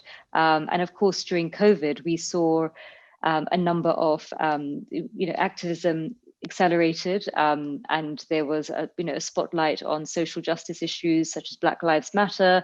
Very much started off in the US and then went around the world, and it led to a lot more content. I remember when Black Lives Matter first started, and I always read the bestseller list of books. And for the first time, I started noticing books in the top 10, either by Black authors or on subjects about race, which made me think that people are spending a lot more time thinking about social justice and race. And I would love to hear your perspective. Yes, so you find that art, in particular poetry, is a way to connect. It's communicating feelings that ideally someone can't have on a one-to-one conversation. So when as opposed, so before COVID, there were events definitely where people would meet up and have their spoken words. In Africa, because of the challenges, the demographic and other challenges involved, this would happen mostly in the streets and in the theaters. But then again, COVID-19 affects that, and people no longer have the social gatherings and they have to embrace the social distancing. So we have turned, I feel like poetry as a form of art has had an easier transition to the digital platform as opposed to other forms of art. And this has really helped in terms of communicating the different social injustices that are happening. You find our artists, I'm going to base it in the African context, in particular Kenya, you find that most of them are taking their views online, and this is rallying, their crowd has also moved online with them. But then again, there's the challenge of digital infrastructure, which is so much of a challenge when it comes to Africa in terms of embracing the digital transformation. And also, let's also appreciate the fact that most of the injustices have actually been addressed well. There has been reports of gender-based violence when you look at the case of Kenya, and this is all being addressed online in terms of activism. So the poets come up, and also spoken word artists, they put their content online. I like what the previous speaker has said, that most people have to find revenues, and also the digital platforms also offer more audience. It reaches more people, because you find nowadays, as opposed to being stuck to a 9-to-5 job, we have more time to maybe surf the internet and see what's happening. We are relying on the internet to see the current updates when it comes to what's happening around the world. And that's the platform that most are using in terms of addressing some of the injustices. I'd like to pick the example of the Black Lives Matter. There's a young boy, I hope everyone saw that video, him singing and speaking out. And as much as the impact of a live event is not felt, you can actually see him addressing that, him speaking and trying to talk about the importance of racial discrimination can actually be felt in that, and that prompts people to take action on that. So as much as not all forms have been fairly given an opportunity on the digital platform, some of them in particular, when it comes to poetry and music, have better leverage in performing at the digital space. Yeah. And Sophie, do you feel also that that the spoken word and performing arts can also act as an effective platform for a movement in terms of protecting the environment? Yeah, so last year I was involved in a project where we were trying to raise awareness of the effects that climate change has. And we realized that Africa's population is mostly the youth. So you won't find them watching current news. And definitely, if you see the way news is structured, is this the environment is bad, statistics show that. But giving information that relies and relates to how they feel, relates to their lingo, that really has helped. So our project entailed, I wrote a piece on spoken word, I wrote a piece on the environment and the effects that the environment before, currently, and what we anticipate to have in the future. And we came up with my team did a video clip, and it was relaying all the information in a language that the young people in Kenya have. If you use English, which is mostly what you find when it comes to the news that's being spread, that's a language that they don't understand. So you have to understand the art, how you speak to your audience.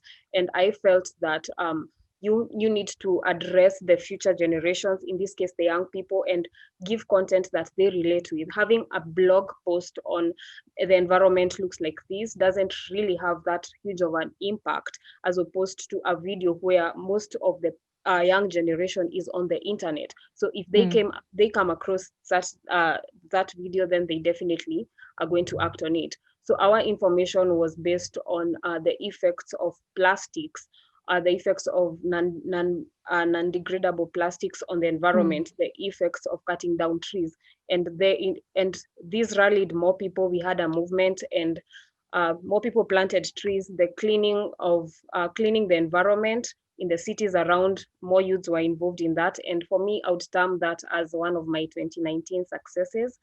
Due to the current pandemic, that has turned to, we have had to move to the online shift and have an online campaign on the same.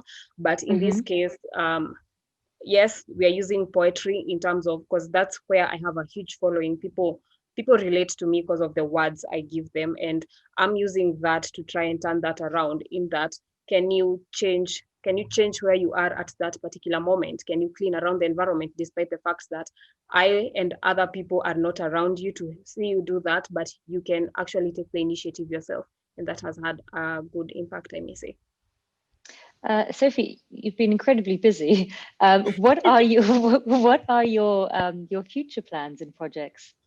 My future projects, definitely trying to have a mass outreach and see if we can help upcoming artists, because they have been the most affected during this pandemic. When you talk of art, when you talk of poetry, when you talk of visual art, mostly it relates to the western side of Africa and not so much on the East African side.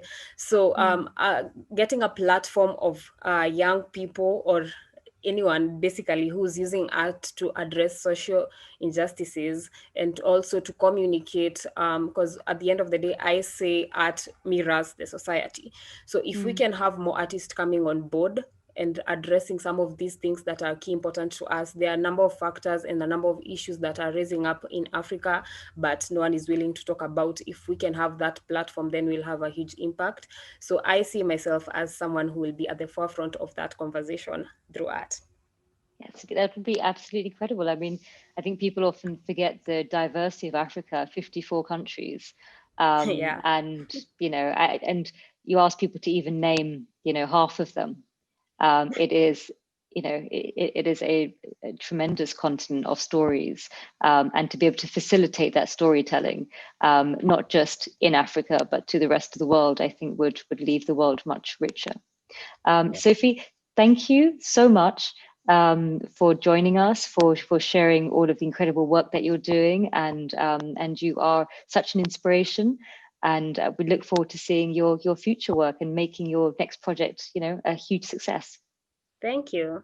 It's my pleasure to be here and to listen to all your views and opinions. I like the diversity of the panel, and definitely it's been an insightful discussion. Brilliant. Thank you. Take care. Bye, Sophie. Thank you.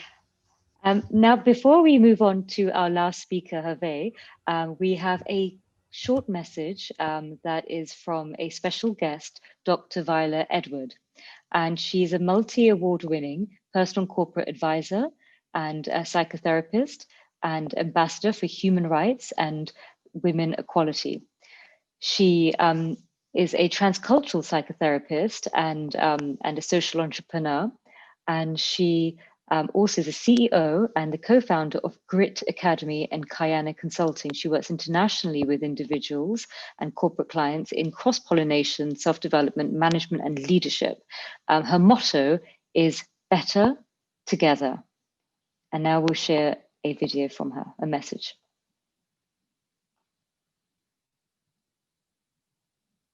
Yes, hello, and I'm here representing first, maybe not the professional people in the art, but the consumer of art, the people who breathe art and live with art. I'm the daughter of a musician. My name is Viola because of him. And also I'm here for all of you people who manage the corporate world, SMEs, doesn't matter how small, how medium, how big it is, we need your help so art keep growing and keep filtering, and we need this air to breathe. So this message is for you to contribute in every way you can. Could be by looking in your own personal, how many artists you have that maybe you don't know. I remember in my years when I was working still in the corporate work, I was in a company with 400 people and I did a research and it was half of them artists that we didn't know. In human resources, they didn't know. So there is so many things we can do in the corporate world, doesn't matter how small, how medium you are, to increase, to support and to expand art in its diversity. So for me, without breathing, conscious breathing, or without art, I will not be here today with you.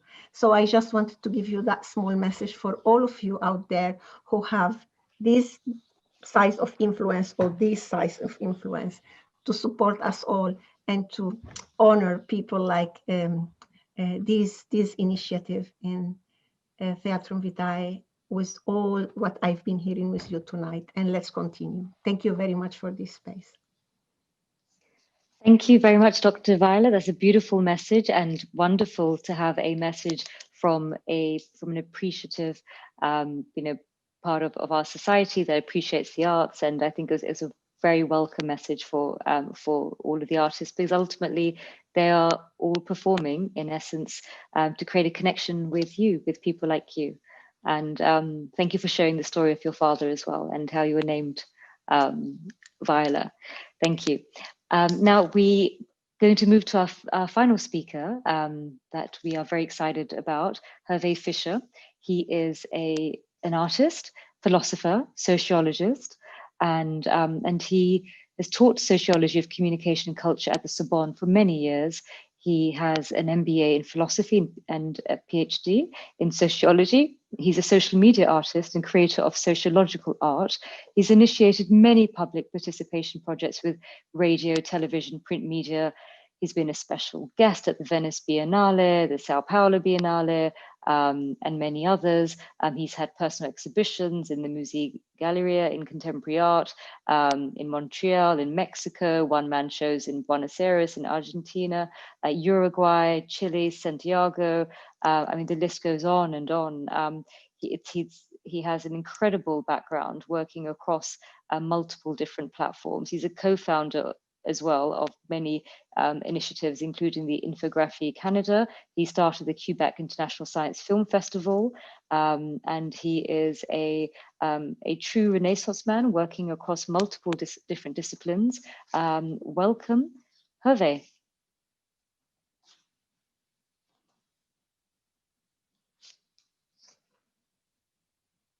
Hervé, are you?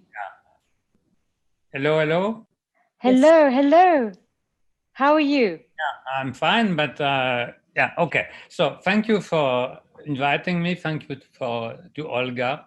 We are a little bit late, so I shall try to be short, but I want to underline the main points of my art and vision for the future within the chaotic situation we share now. Mm-hmm. Let's say I want to show you a few images to make it easier and shorter. I started sociological art in the 70s, which is almost 50 years now from now. And the idea of sociological art was to introduce the relationship between art and society and to question society with a kind of pedagogical art. So I use all kinds of tools for that. I started with rubber stamps, and you will see now I use street signs. Here you see in Paris since 1974, 50 imaginary signs in the district of Saint-Germain-des-Prés, which was the one of the art galleries à la mode. So the question was like a custom signalization to ask people what they think about art. Here this is on the plaza of the Centre Pompidou, a few years later, introducing my exhibition, Hervé Fischer and Sociological Art. Always the idea is questioning about art and about society. This has been all my practice since now 50 years. Let's go to the next one. This is in São Paulo, using the names, official names of two districts of the city of São Paulo, Liberdade, Realidade. In a time of military dictatorship, it was my way of contributing to the protest against dictatorship. Here in Kassel, Documenta 1982, the relationship between art and mythos, the idea that if we want to change society, we have to change our myths. This is the main idea of mythoanalysis, which I'm working for. And then we see the next one, which is in Santiago de Chile. This year, in the facade of the museum, Salvador Allende Museo de la Solidaridad, using prints of hands.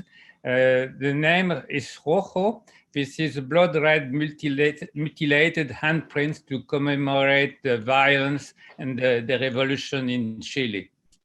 Let's go to the next. I'm using also pills, like a pharmacy. I speak with the people, I make a prescription, and I give pill boxes for everything, any kind of problem they speak of. And I'm using also, always using easy tools like rubber stamp, handprints, pill labels, road sign, tweets art and tweet philosophy, and barcodes. And you can scan this barcode, which is acrylic painting, and you see dash terrorism. So this is the today's art, political problematic, and very accessible communication with my art. Another one, it says to underline the urgency of thinking in our chaotic time.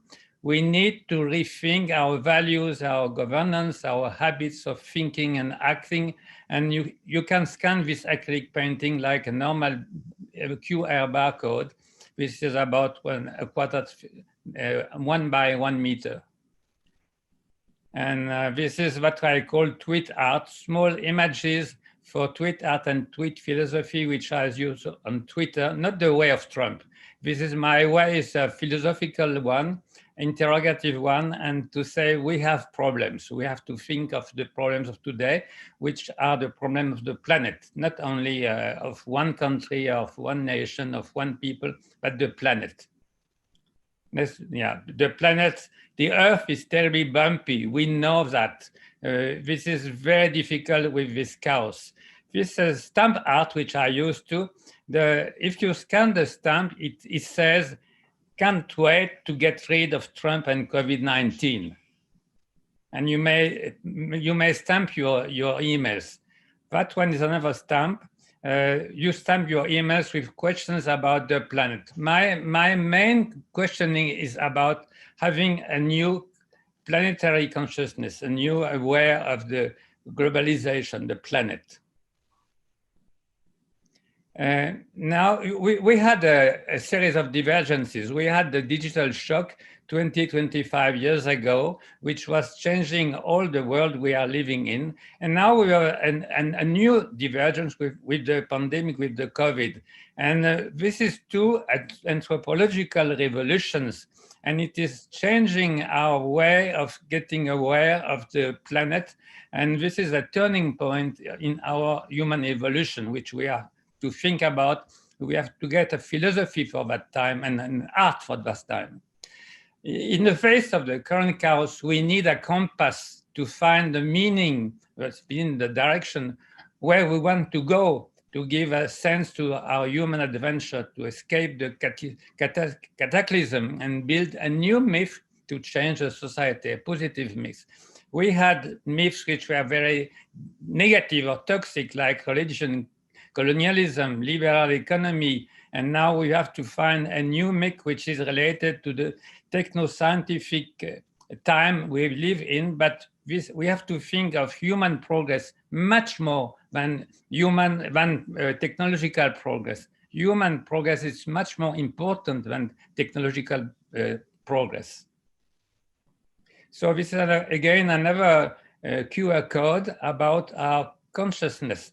We get an augmented consciousness because we are, thanks to the digital hyperlinks, we are connected with everything which is going on the planet. And we develop emotion of indignation or solidarity in face of natural cataclysm or scandals of humanity and violence of economy and exploitation of the dominance. So we get this new awareness, which is augmented consciousness of in real time, planetary, of everything we see, we know from the planet, thanks to the digital hyperlinks, and we have to react. This is what art may contribute to. Great. If we have a planetary consciousness, we develop something very new, which is a planetary ethic. There is no ethic in nature. This is a human invention ethic. But now we have to think with an ethic at the level of the planet. This is a completely new awareness of our human responsibility for the future. And this is again a tweet art. I use a lot of tweet arts. Again, a stamp. The idea is what I call in French, une révolution du regard. Now our eyes, our brain become planetary. This changes our political consciousness. It changes our cultural production. It changes it should change our political. Always I say there is no progress in art. art has nothing to do with the idea of progress. But we do know that art may change the world, and art has to change the world. And we know that it is possible. Many times in art history, we have seen that art is able to change the world. And art must change the world. It is urgent. If we don't believe in a human being, there is no solution. This is, if you scan this QR code, this is what it says. And we need to believe in something. Always we did, and we do believe in something. But we cannot believe anymore only in God or the nature, the providence of the nature. We have to believe in something, and now we have to believe in the responsibility of the human being. The idea has brought me to the idea of hyperhumanism. Hyperhumanism, hyper for more humanism, and also hyper for the multiplication of hyper digital links, which is a humanism of our digital age. So here, this is again a painting, acrylic painting, which you can scan. And this is a very recent book which I published in French, Penser et construire l'humanisme des temps futurs. It is for an ethical planetary ethic. This is a few words which I want to show you, main ideas for me, which are conducting my life and my art. And I do believe this is so important nowadays to have this compass and to create new values and new planetary consciousness, and art may contribute a lot to that. Thank you so much. And well, again, one more image about my book, The Divergence du Futur, and the idea that nature is not evolving by adaptation and selection like Darwin said. It is jumping, it is changing with new steps. And divergence is the contrary of adaptation to the normality, which was toxic. It is creating a new future. This is the history of art. This is the history of humanity. This is the way nature itself works. But technoscience, it's not the engine of this evolution. This is our human collective progress, which is the engine of our evolution. I think finally, planetary ethics is something like rationality, a new rationalism for humankind for now on. And we can, with planetary ethics, we can really change the world. This is only a basic ethic, which is just respecting the universal rights of human being, which is something which we repeat and we repeat, but we never respect. So we have to come to the point to respect at the planetary level the universal rights of the human being, which is also starting with respecting the nature. If we respect the nature, we do learn to respect the human being, and vice versa. And this is an emoticon for human solidarity, which I created most recently for the COVID-19 in France. Thank you so much for sharing with me a few ideas and images. I was running because the time was so short, but I believe you got it. You were absolutely fantastic, Hervé. Thank you so much for your hopeful, energetic, and very philosophical presentation, amazing artwork, and such a fantastic message for all of us who love and appreciate art. Thank you so much for being with us today. And of course, now we are coming to our final thank you to everyone and goodbye. And Raphael will be also joining me in saying goodbye and thank you to everyone. If you could unmute your microphone. Yes. It was really incredible to listen everyone from different ideas and different angles of understanding where we are now and where we are heading. And waiting for Hervé, it was so good because this is exactly what my thoughts are related with the project that we've been doing with Theatrum Vitae, that actually our civilization and artwork is based on the myths, and unfortunately the myths not are the best, not the perfect ones that we are learning from, and this is the time to redesign this and rewrite them the way how they should. And thank you very much, Heve, because that was really beautiful what you said at the end. Thank you very much to everyone, and thank you to Rory, because hologramic and technology, I believe in it completely, and I believe that shows there will be, without this technology, they will be simply repeating the patterns that have been before. Thank you, Hermes. And your artwork is so great and takes me always far away, because your sensitivity is, you cannot meet it on every day, and you know, you can learn so much. So many wonderful people and speakers to thank, and I don't think we will have now time to thank everyone, but everyone made an amazing contribution. Thank you so much for sharing and joining us today. And we are going to have many more events and panels during which we are going to find out more what we can do to help and save the arts, and how we're going to move into the future.